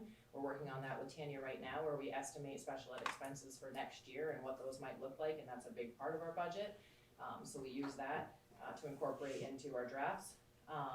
Hopefully at the next meeting, we'll be able to have a more in-depth conversation with the board. Maybe we're gonna start that tonight, I'm not sure, but working on identifying priorities, really talk about goals, ideas and brainstorming that the board members might have. Then we work on draft one, bringing that to you in November, and then we work through our drafts. We have a community stakeholder engagement that we wanna do in November again. I think that was very successful last year and important in the process. Julie and I have recently set up meetings with all of the principals and administrators, so the student services coordinator, the ECP coordinator, to meet with them. We're gonna meet with them once this month and once in November, and talk about ideas and needs for their budget, and then we'll prioritize them next month. As you can work your way through the timeline, there's lots of points in time where we receive data from the Agency of Ed. Unfortunately, that has been untimely at best for the last couple of years, which has been problematic. Things like equalized pupil data, the yield, things like that. So we will continue to keep our finger on that and update our drafts as we can. I'll be sending out department budgets. That's another step in this process. So obviously, this is an MVU thing, but there are department leads at MVU, and they develop budgets. They work with their team, so the science team, the math team, the social studies team. They develop budgets and proposals. That's all electronic. Those go to the administration. They're reviewed, and then they come to our office, and we review them again, compare them to actuals. Historical expenses, and then we would integrate those into the budget as department budgets under instructional lines. As we keep going, Julie and I will also meet with facility directors. We will be bringing that information to the board, the facility task force, making prioritizations there on those goals. I have already worked with facility directors for the last 2 weeks to be working on their 5 and 10-year plans.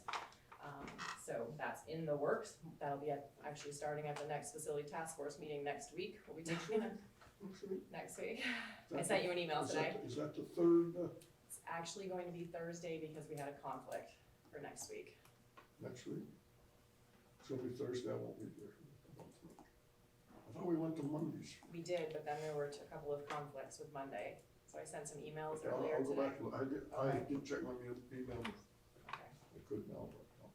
okay. I mean, I did check it today, but I didn't check it this afternoon, because I was gone. But, If you wanna give me a call tomorrow. yeah, I'll check it. It's the following Thursday, the superintendent's and That's the next one. not next one, but I think. That's we're on the gone. 20th. All right, I'll check, because I think I may be gone Thursday. And then as we work our way through, I'm just kind of hitting highlights, big things that happen. We obviously, in January, we receive updated or projected and then approved health, dental, and unemployment rates. We then hold a community budget input forum that was very successful last year, where we did a PowerPoint presentation and just talked about the board goals and how we were trying to work that into the budget. We then, as I've mentioned, I included, sorry, yep. Back to when you're talking about with the input from the public. Yep. It was successful last year, but did we get comments that they wished it was earlier so they had more input?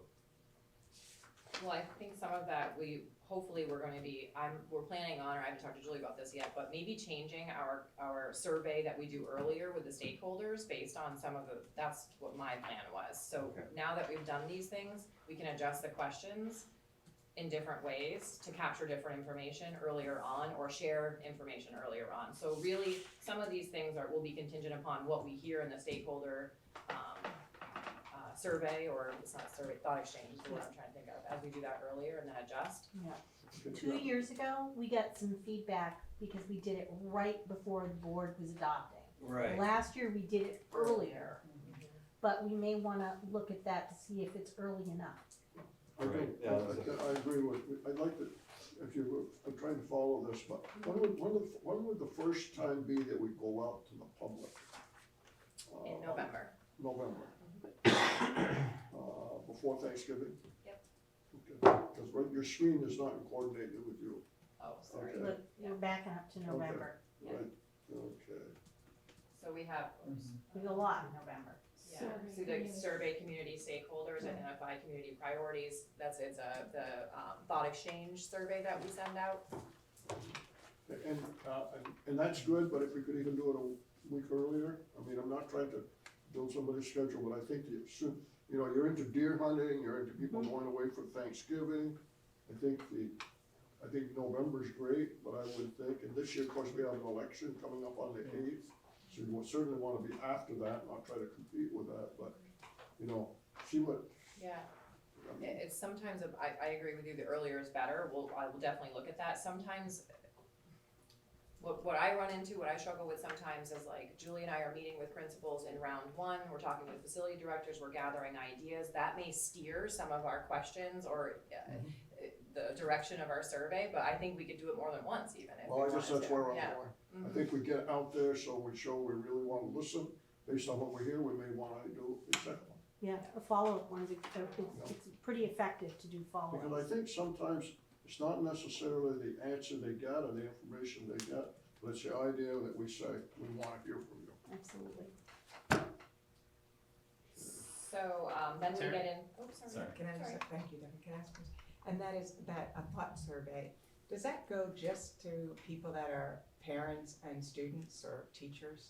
I have sent that to our select board members and asked them to forward them to their groups. Okay, so that's where we need to intervene, It- is that- the I've board asked- members need to call the select board members. Cause I have done that, but I don't know That how helps. many of those folks actually Oh, they don't. received. But, I'm not, I mean, Because the district's limited to the district email list, Right. right? and we've tried to put things in the Only the news, ones. we've put things in I the think we newspaper, I we think put we it on share it on social Facebook. media, yeah. Oh, yeah, I mean, I think getting the select board having it and for me in Swanton, I will, you know, Yeah. we use we'll ask Twitter, the we use select board Facebook, to we use please- our Wednesday weeklies, we put things on the front porch forum, Yeah. you know, and do that, and so we've gotten some. But if it shows up in your email, you're much more likely to contribute to, Right. yeah. So- I know Franklin put and we've had it for a while now, a email list, basically went out there, anybody that wants town information, you know, give us your email. So I think anytime something like that goes to the select board and asks it, they just automatically forward it on that, to that list. No, you don't. Maybe ours does. Yeah, I noticed that we get them from, like, I didn't even know this was going out, and I got something in the, We may whatever want to time it was start last year. to just some, I don't know, maybe other towns can So put that. Franklin does do, let's get it I out. don't know how the school feels, but we should. Right, and I will, again, I'll work with JR in making those communications look snazzier and more eye-catching than just text. So if it's a little more eye-catching, you might be more wanting to click on it and fill out the survey. Could we, those marketing videos have been so successful, could we do a marketing video to promote the upcoming survey? And like get out Yeah. in front of that? That's a great idea. Or, costs money, but you could do a postcard. That's what Joanne. and I Oh, were we just will be talking Oh. doing them. We absolutely, I think that the flyers, we did a threefold flyer. Survey postcard? Oh, a survey postcard. Well, I'm just thinking the older generation. See, my That doesn't- generation, she knows, she looks at me and talks about me. I get it. I'm not offended. Probably my parents. They're cheap. Yeah, every time we send I them could like be your $35. father, son. 3,500, yeah, it ain't cheap, that's not cheap. That's- Although a postcard's probably a No, a lot cheaper. postcard. No, Oh, that's a postcards, postcard, that's By the time you have them printed $3,500. and labels and mail and, postage. Is it expensive if you print it yourself to put an insert in like a courier on the messenger, a one-page thing?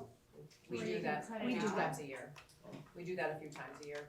What is it, would it be expensive to do it at the survey, just say that? It depends on if it was a whole insert, yeah, it's a few $100s at least, depending on if it's color, full page, double-sided, single-sided.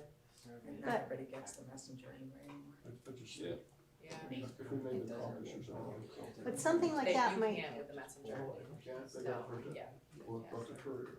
I don't know What about about the career. putting like a survey in the messenger in the courier? And if the person wants to fill it out and bring it to the town clerk's office or drop it off at Central, at least they feel like they filled out the survey. I don't know. I think the Maybe chairman I'm of the putting too board much thought should into write a the letter for the non-email. messenger and the courier saying, dear citizens of MVSD, this is our timeline, and if you'd like to survey, and give me my telephone number where they can call. Give them Don's phone number. That's all right, give my phone number, that's all right. Yeah, no, that's, But, yeah. well, it can't be the only way we get input, because whether we send something in an old-fashioned way, it's an online survey. So there's a degree of technology required in Good this point. way of getting input, but there are other ways of getting input. And one of them is making phone calls to so many people that you know, we can put together some lists of, assign Toby. Toby comes up with 10 people he can think of and gives those to Tara, and we divide those up. I know that's something we did for the Highgate Reaching New Heights community visit process. I personally made about 20 phone calls to different people, inviting them to an event or a meeting. Those kinds of things are very valuable and don't cost as much money as postcards. Okay, yeah, I like that, but, when does basketball season start? When do the first games? November. So I get something and, have some survey forms at basketball games. That's a good one. Oh, that's. I mean, I'm just thinking all kinds of crazy ideas. Sorry to be behind you, but can you explain again exactly what information we're trying to collect on the survey? No, it's okay, but I think that was Laura's point. It's a valid question, and I think because Dawn wanted to do something a little bit sooner, but Laura said, well, it's nice to meet with the department heads and the admin, and then that way we form our survey depending on some of It it. can have an The influence, information that we obviously, gather, yeah. In the past, we've asked questions about what are your priorities for school spending. And we've said, student behavioral systems, safe and, facilities, teacher salaries, technology, after school programs, different buckets that go into a school budget. And we got a sense of what people think is absolutely essential versus nice to have. And we collected that information, and then that really helped inform the budget development process. Okay, so this survey is sort of the community's opportunity to chime in and say, what are your priorities that we should spend money on? Mhm. And then that's how part of what we use, consideration when we set, when Yeah. we're doing the budget. Yeah, Am I tracking? Yeah. it's one of One the of many, opportunities yeah. for the community to give input. And this is for the 2024 budget. Yes. Yeah. We started that in 2023, for the 2023 budget. And historically, how much feedback, like last year, did we get from the community? Quite a bit. A few hundred responses. If we do a survey this year of community and employees, maybe you did it this way last year. I don't know if we color coded or what, because I appreciate everybody who works in this district, has a paid job, their opinion. But sometimes we get 3 times as many of our things from employees Yes. as we get from the guy on the street that's working at the Sheldon paper mill, or Mhm. Leader Evaporator somewhere. And I'm not saying that's wrong, but we should know that. Yes, and the first year I did it, I just used a Google survey and I could pull that out, Yeah. which I did, but I had to do that manually. With a thought exchange, I can ask a survey question about what's your primary relationship to the school? Is it a parent? Is it a community member? Is it an employee? And then I can sort all the data that way. All of the above. Yeah. I don't want Well, I people know, but that's why we ask the primary, right. right? Am I a parent of 3 kids, or am I a community member whose kids graduated 10 years ago? Am Which I a is new, graduate? Am I a graduate? right, or, exactly. So you can sort the information that way, So, which is Do pretty it with, helpful. so the survey would actually be a thought exchange, like, Yep. do it, okay, that's great. I mean, I would actually assume that most people would want to do that. Would wanna fill that out, kind of give their input. But we also try and have some in-person things and make phone calls and things like that too, I think would be important. Well, you've mentioned a couple times, the department heads. Okay, so I'm a teacher. I give my wants and needs to my department head. I think they meet and talk, my understanding is they actually meet on multiple occasions and talk through what and we're really pushing that. Curriculum and instructional needs. Yes, and tie it to curriculum, prove how it's tied to curriculum, I'm pretty much beating a drum on that. And prove the need, and that it's not every teacher gets a certain allocation of money and it's all about everybody gets $500, because that's not what the need shows. That's right. So and then they prioritize, they put it on their sheet, it goes to Dan, Jen, and Christy, they review, they might push things back, ask questions, ask for backup, and then it comes to us again after it's approved. Okay, so department heads would then take it to Dan. It's a Yes. part of an approval process, yeah. And then comes the central office. And then We do the same thing and we'll ask more questions and And then in the end, you know, when we talk next meeting about goals, we want to hear about goals for our programming and investments from the board, but we also want to hear, we'd like the expenditure increase to be within this amount. We don't know what our equalized spending is, what our equalized pupils will be. And even then, I don't know when we can rely on the number.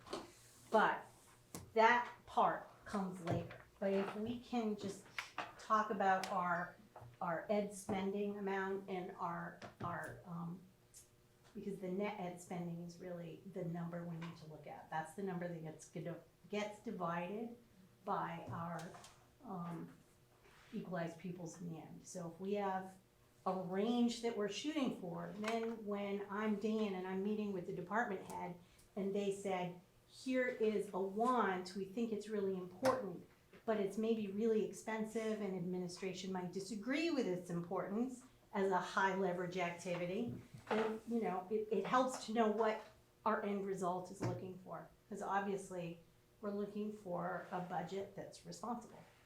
So it's a give and take. I have a question about the free and reduced lunch. When they use that in the weighting for the per pupil cost and the weighting that we get for reimbursement, is that based on the forms we fill out and the approval, or is it based on other demographic check-ins? It's not only free reduced price applications, there's other buckets of students that go into that. So there's directly certified students, students who receive services outside of the school that automatically qualify. There's migrant students, there's ELL students, all those different. But they have those in different categories. Different categories, That's yeah. all. Yeah. Free and reduced though, it Free isn't reduced, just but, based on but free who and fills. reduced itself also has direct cert, and migrant automatically is free, their homeless are automatically free, so it's not They just break it out. applications, there's other categories that automatically go into that are part of receiving free meals. But it does, so you're saying that if someone doesn't fill it out and they are free and reduced, that they'll be picked up somewhere else? Only Not the migrant. necessarily. So No, if it's they- still important that people fill out their forms. But there's Yes. also with the caveat that if you are directly certified, the school has an obligation to provide you with free meals and you do not have to fill out a free and reduced price hot lunch application. We're actually supposed to make sure that you understand that you don't have to. So if you automatically qualify already, there's a lot of pressure from the state that we don't make them then fill out a free and reduced price hot lunch application because they automatically receive the status and are qualified. So you should only fill out the application if you are not receiving direct certification through the state. So you're not receiving, I don't know what the word is, Foursquare, what is it, reach out or- Foursquare, it used to be WIC. Yes, You know, if you're those not other receiving kinds of those, services. then you should be, and we communicate, Terry, Yeah. on many occasions with very required language, and then we take it another step further, to get that message out to schools. Does the state notify you of who is direct? They do, and we are required by law to notify the people that are directly certified within a certain amount of days of the start of school. There's a letter that has to be sent home. Thank you. And they're what if they don't reply? To the letter on direct cert, they automatically qualify. The only time they would contact us if they didn't want to receive. They can always deny. But they would be told, you are already free, your child does great. not have to. If they have a sibling at MVU, they do not have to fill out an application. If you're, this is, I'm just gonna say this because I'm unclear. Yes. If you're a millionaire and your kid goes to school here, does it help the school to fill out that form? No. Right, okay, so the ones that were really, are the ones that probably don't realize they don't qualify and they're not filling Because it they've out. got 4 kids Right, and right, they, so- you know, okay. all, and they, And you can fill I out. just like, I just wanna make sure that Yeah. like a millionaire, if they But don't fill it out. oftentimes people are surprised that they qualify. You can fill one out if you want. Also, I think it's important to note, because something that people really don't understand is, say you are a tax preparer and you make a lot more money for 3 months out of the year preparing taxes, but then you can apply again. You can apply 40 times a year if you have situational changes or financial situations that change that. Somebody gets laid off, but then they work. You could get that benefit for 2 weeks. You could get it for 6 months, and then you could say, I don't need it anymore, but the school would get the benefit for the whole year. So I think that's really important too, because people change jobs, they get divorced. Seasonal work. Seasonal We have a lot work, of yeah, we Yes, do. absolutely. And I don't know if people realize that. It's good to know. And just in the process, something that I would be interested in is that for the principals put forth, you know, a reasonable budget, going back to what Julie's saying, so I think it will pass. I guess I would like to hear from the principals that this is what we're recommending, but we had about 30% more in requests, and we had to prioritize them. Because as a board member, and I respect, and I think we have a good administrative team, but I know it's happened, because it happened once where we just had an MVU board. The administration wasn't terribly excited about something somebody wanted, and basically, they'd come forward. But if it come forward to the board, it would have all been almost unanimous, based on some of the conversations. So I don't wanna micromanage the people at the building level, but if they feel that they had to prioritize, therefore they brought something back, I think it could be a decent discussion, and I think at all levels. But we don't have it in here, Don, but it's on our board calendar that we want as a placeholder. We're not sure when, but we wanna make sure all the principals are at a meeting so we can have that kind of discussion. So they can say, here's our list of priorities, here's some wants, here's some things we think we may need to give up because we want to meet the goals of the overall budget. But have that kind of dialogue, I think it's important. You know, Joanne and I go to a thing called the Agriculture Committee, all right? And we've heard two of the meetings, one in particular, that, you know, somebody put money in for a barn or a shed. Apparently got approved by somebody, and it came, and it was kind of like, well, you know, if the principal had cut that out, which it just apparently they didn't, came through, to me, that's kind of a, if you're gonna do something that's not replacing the stuff you use every year, that might have been at least something that the administration would have said. And I don't wanna dig down on that, because I think. No, it's not that one specifically, Dawn, but the business office is working very, very hard with administration, and this is on every level. This is the finances, this is HR, this is everything, hiring processes, this is everything, budgeting. We have to follow a process, so if you want something, there are a lot of administrators that are looking to help you, but there's a process to follow to get it. So give me a full budget, give me a proposal, show me your research, and then we move forward. So we're really working hard on like. Old dogs don't always run you. I know, but if But we you should know, still yeah, we're working on that, and I think it is working. I'm not saying it isn't working. Yeah, but no, I mean, I think the staff is realizing with a different kind of philosophy around like how they develop their department budgets based on need and proving the need and what they're required to show and tying that to and being very clear about that and prioritization and, you know, being really thoughtful about it. Actually, what they're realizing is they're ending up with more, not less, and that's what we're trying to, yeah. Oh, all right, good.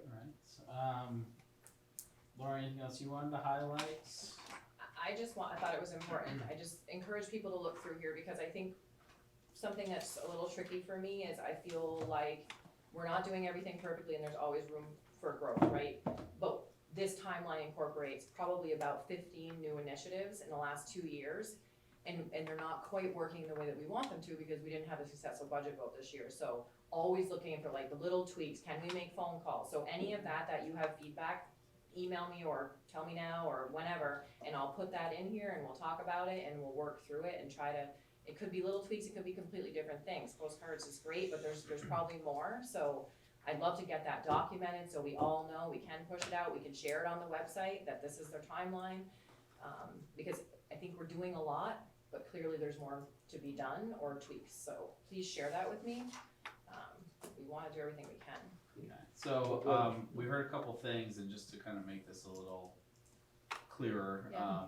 you know, I just wanna notes do a too. quick straw poll here and see if this is a single suggestion or the will of the board. So, we had, do we want to add a step for marketing the community input survey ahead of time? So doing some kind of videos. Video. The video would be the piece that we Right. talked about letter to the editor and just those extra pieces. So is that something that we want to add to the timeline? I guess I would ask, is it, right, your timeline, I was really impressed when I got it, by the way, it was really helpful. But do you have time to add some of the, you know, I think we have to do a little kicking back too, in terms of prioritizing where we're gonna get the most back for what we put out. And I think, thank you for that, because it is a lot. I think we wanna do what's effective, because there's not time to do everything. So, Exactly. no, we can do what's effective, we can't keep adding it, I think we have to evaluate what's working, that's all, yeah. But no, I appreciate that, we're happy to do. So- I just want So to let you is that particular item feasible? Is this a marketing video for the survey? Yes. I mean, Yeah. it should. Totally, that's totally doable. JR is going to be a huge, Who would, I was just gonna say with our new person, JR would be. who would be in the video? Brennan. I'm gonna vote for gonna you, use Rick. this as an opportunity to say the more the board members can be in these types of things is really great. We will, yeah, we should, at some point, everyone should expect to be in one or more of these videos, so. We'll We can, a campaign, did you take the survey? And Julie does a great job of making it, you can do it right from your home. But my question goes to Don's, which goes to this, which ties into this. Because I think, if, I actually liked Don's suggestion of moving the survey a week earlier, which then would. So I had that as my second item here. Okay. But do they go together? Do we need to talk about them as the same thing, Well, or? well, only because we gotta ask what the administration can do, because we're talking a month. Yeah, so if we are to, either move the survey earlier or just move that start date earlier perhaps and make it longer, I don't know if either of those Yeah, is the feasible. survey is not hard for me to put together. Okay, A thought exchange is easy to put together. It's about the marketing and getting it out to people, and then it's on me to collate all the data. So that's okay. so But you know, if we were to open the survey on the 16th of November, yeah, that's. can we still get marketing ahead of that and feel like that all I would think works? so. I put the timeline on that. Yes. I mean, I don't think we're gonna shoot a video that's gonna take 2 weeks of film, you know. It's like that, I don't know if you got to see the Kurt Valenta video, it's beautiful. That was probably a week of work that he spent on that. I don't think it's the only thing he did, but that was a good, he's very professional. Mhm. So I don't think it's gonna look like that.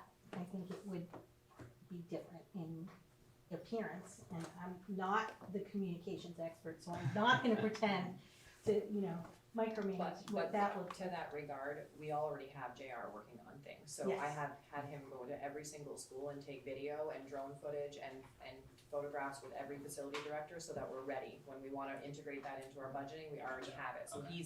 and that's just one example that I was involved in, but we already have putting the scaffolding in place for all of that. A great example, we talked about the roof at MVU. I know he's taking drone footage of old roof, new roof, so that, All when, the projects, should we yeah. talk about those things, he's taking footage of all of our facilities projects and things like that. then this may be unrealistic.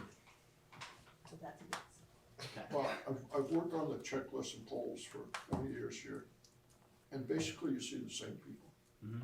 There are some people you know are gonna vote. I don't know if anybody ever heard of Bill Doyle, but Bill Doyle did the Doyle poll for 30 years and got good information. I remember If Bill. we could have a one-page sheet at November 8th election, that's why it may be unrealistic, just asking some questions for feedback, not only would you, I think, get some responses, but you gotta get them from responses, people who you're gonna see at town meeting next year. Are we allowed to do that, Don, do you know? Hmm?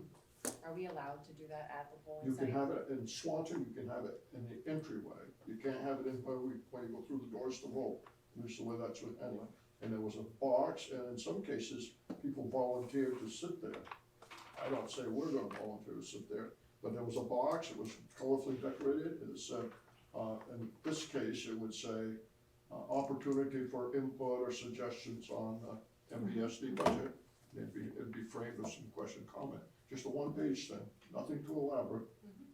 It might not work, but he used to get Yeah. hundreds here in Swanton. And that may well be a way to capture folks that are not going to do like. My thought exchange. generation, the older people. But are gonna vote. Yes, but we'll- Alright, so let's come back to that one in a second, let's finish up the timeline, the first timeline issue is there consensus around opening the survey on the 16th, running it through November 25th, with a marketing video ahead of time, is that what the board desires? Yes.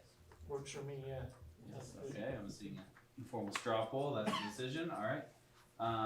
a one-page sheet asking for input, provided at the 3 polling places if allowed. Is that something that's feasible? Is that something the board desires? I think that's a great idea. What are we asking? Likely, we need to figure that out. I'm sure it'd be similar to the questions we're asking on the survey, that's coming out on the 16th, right? But this one is earlier. So it might be an open-ended, Yeah. what's important to you in the school budget? What are your top 3? See, what I'm afraid of is those same people that are gonna vote, it's not a presidential election. It's like those same people that are gonna go out and vote, there probably are the same people that are gonna vote on town meeting day, but it's the people, it's the parents. Yeah, I I mean, we've agree. talked about that before, Dawn, it's like, Mm-hmm. how do we get, and we should know all the parents, how do we get to them and say how important it is for you to give us input, and even more important, to go to the polls, to go on town meeting day and vote. And I'm not sure that this is gonna hit those people. So, It may not, but is this worthwhile to hit that other group? so I Right, would because just, our budget didn't pass. I would So just say- somebody's voted no last year. I would just say that, like the sheet and the polling is actually gonna hit the people that tend to vote historically all the time. The digital marketing piece will get to the parents. I agree with you that it helps the parents. Sorry, Peter, go ahead. No, you go. But I have spoken to a lot of parents, and I'm oftentimes, even when my kids were in all the way till now, and I'm always discouraged with the amount of, even my friends who seem to be very involved, active members in their community, you know, very focused on education, sports, they don't take the time to vote on school budget. And no one really has a good answer, and busy, running kids around, trying to get dinner on the table, I'm not sure, but it's definitely, because I agree with you, people do show up and vote no, but a lot of those people, you're not gonna change their mind, is what history tells us. You can try, but we've gotta target the people who really support our school and see all the wonderful things that we're doing, and I'm not sure how to do that.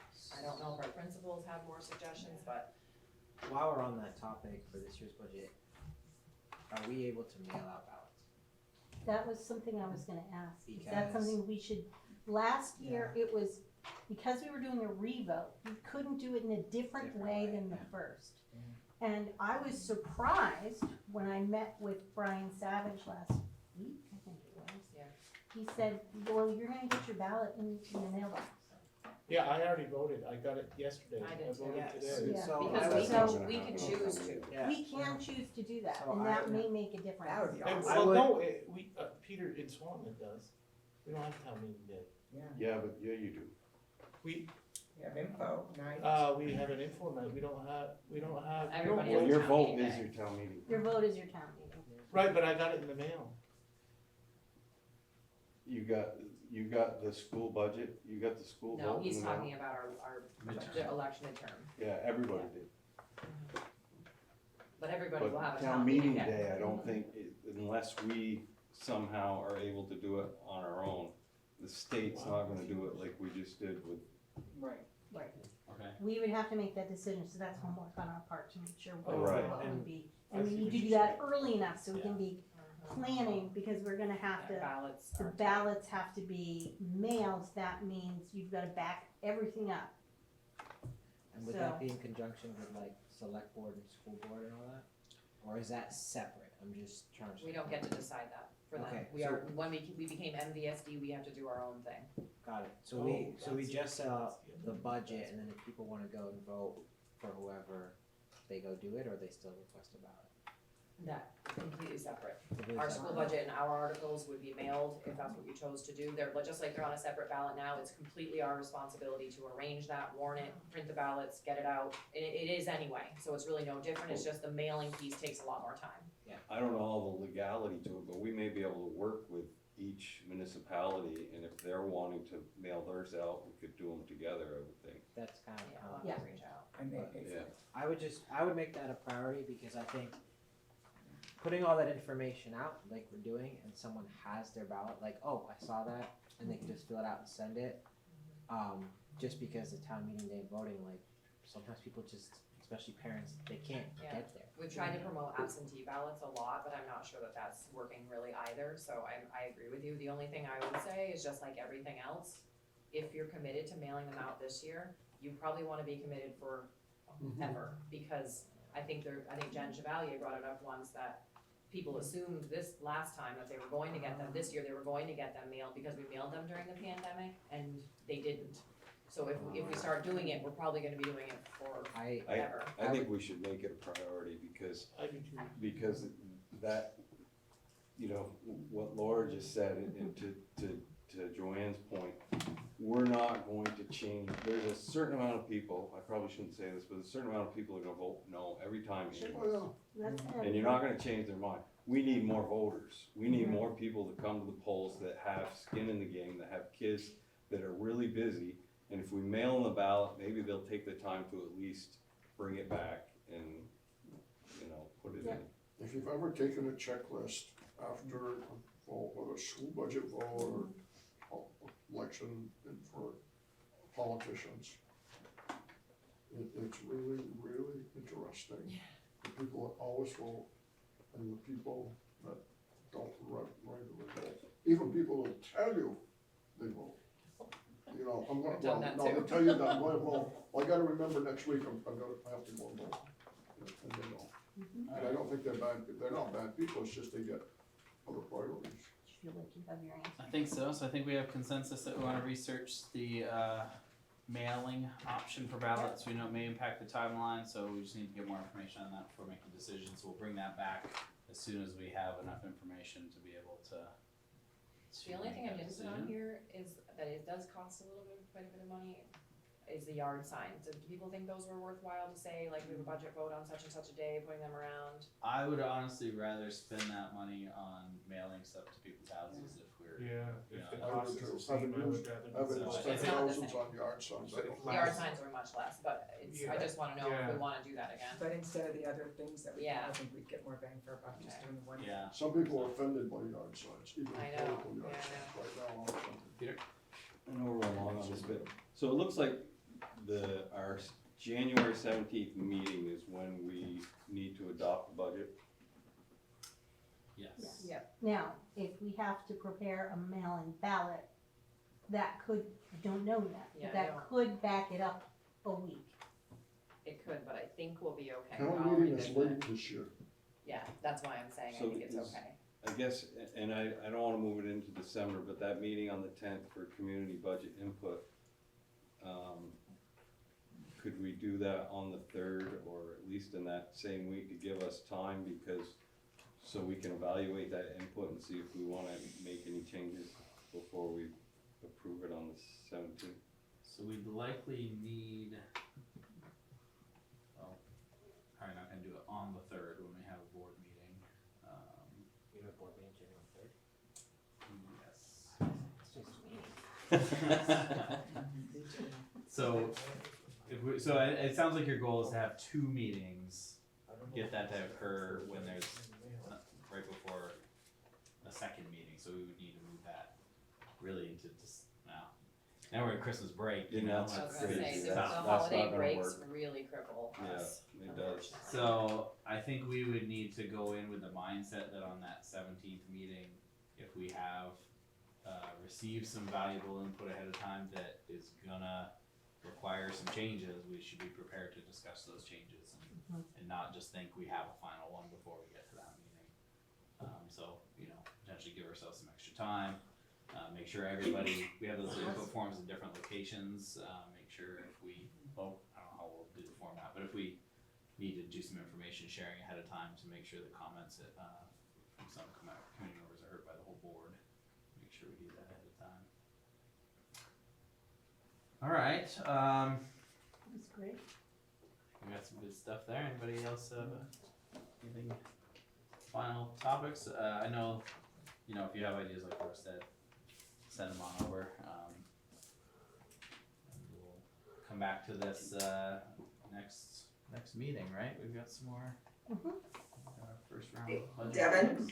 Yep, Jen, sorry. Sorry. I just, a couple of things now with school starting back up, as far as advertising goes, when we be able to put it in, you know, keep putting it in like the Seesaw for Highgate, the Wednesday Weekly with Chris Dodge, Jen DeSorcy's, monthly update that she does to the MVU parents through email. Just We do ask them to share just about, I would say probably 4 or 5 times, one-page flyers, when we're having informational meetings, but I can make sure it's happening in every school. I know elementary schools and it's shared with MVU, but I don't have access to it. I was just Yeah, trying to think of another way to get it out, Yeah. to target parents for yeah, voting on the school budget. I also send out a message that goes to every parent in our system, in our school messenger system. forgot to put that in here. That goes out, remember to vote, remember to come to the informational meeting, that kind of thing. All right, now we are gonna bring Chris back up here. So now's the chance, anybody, having read the administrative reports, if you have any, questions or comments or anything you wanna talk about with Chris or Julie or Laura, now would be that time. Don has a few things there, so I'll start with him. And I don't know if this should be in public, I don't think we're gonna have an executive session tonight, but I think I read in Swanton at least 2 or 3 resignations early in the year. Should we be concerned as a board, or I don't need to know why they resigned. Well, we talked about them in other meetings, we had some individual circumstances that occurred. Okay. That were not, they were just leaving the state type of thing. And so you're not concerned that this? I'm always concerned because you can't find people, but our administrators have worked really hard and we've had, people with leave, or somebody who's had to resign because of a personal situation, and We're feeling just good done in the best we August can. that we have a full house, and it's hard, It is hard, so we shouldn't be concerned, and that's fine with me. It's nothing that was people have life circumstances that happen. Oh, yes, particularly spouse moves, we've seen that. It's the kind of thing that happens sometimes unexpected. And the other one, I saw in Chris's newsletter that we hire a new head of maintenance. We have hired a daytime custodial person. Okay. So Jason Still is the head person Oh, yes. here. As I read it, it looked like somebody came from MVU working there, came here and became head of maintenance. And I thought when Jason left, we appointed somebody here, or promoted somebody here. So I guess I was wondering, They did left. the promoted There person was a leave? resignation. Yes, yes. And then we took a person applied from MVU and then now they're hiring there. Okay, all right. I couldn't quite follow the bouncing ball. It was a bit of a bouncing ball. Well, Tell you it's challenging and at the only times, reason huh? is, I was on the interview committee. If you weren't on the interviewing committee, well, we said, well, we had this person was really good, but not good enough, not better than Jason, so we'll move them around, we'll hire them and do this. Yeah, And I'm thinking, did the ball bounce back around? nope, I think we're in really good shape right now, actually. Okay, good, as long as because they seem to be doing so well. They are doing very well, but those often are positions that are hard to keep. So we've been very lucky with our facility directors. The people who support them sometimes are harder. And the only other thing I heard, had a comment was, those 2 students did a great job, and everybody said that too. That was good. That was a good break. It was long, but it was good. I know this is extra, but is there a way for like some of the students that come out and do this, that we can like, I don't know, sign a little something, and you can give it to them and be like, hey, the board appreciates you coming and talking to us? So I typically write them a letter the following day and send it in the mail, which is always fun for elementary students to get in the mail. If you would like, I could write that letter from myself and the board collectively. Yeah, I would think that would be, I mean, I'm okay with that. Anybody else? Yeah, I know we did some thank you cards. It takes a while, right? We have to all get back together again. But if folks would like, we could, at our next meeting. I mean, if you literally want me to run and get a thank you note, you can pass it around right now, I can do that too. Well, I would just say, if you already do that, which is great, then maybe just add, from the board too. Yeah, That I'd would be be happy to do that, and I will share it with you so you can see it.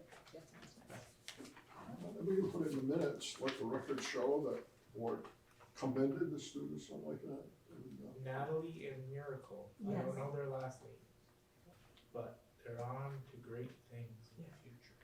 They are. They were having a conversation before they went on about whether or not they wanted to be board members in the future, which was really exciting. And Natalie was particularly excited to learn. She said she wanted to be a veterinarian, so she couldn't be on the board. She was very excited to learn that you don't have to give up your day job to be on the board. So that was fun. You didn't ask her after. And I know we're on TV, but I'm gonna tell you, Miracle is aptly named. I did have one question, Chris. It occurred to me. So, in doing that whole sort of recognition for doing the right thing, and obviously if you're not, do teachers get into a scenario where a kid or two kids, like, they're never listening, they're never doing it, right? But the negative impact of like that, of sort of like being like, well, I'm not doing the right thing, I'm not getting it, and then like sort of like feeling bad, is there any sort of situations where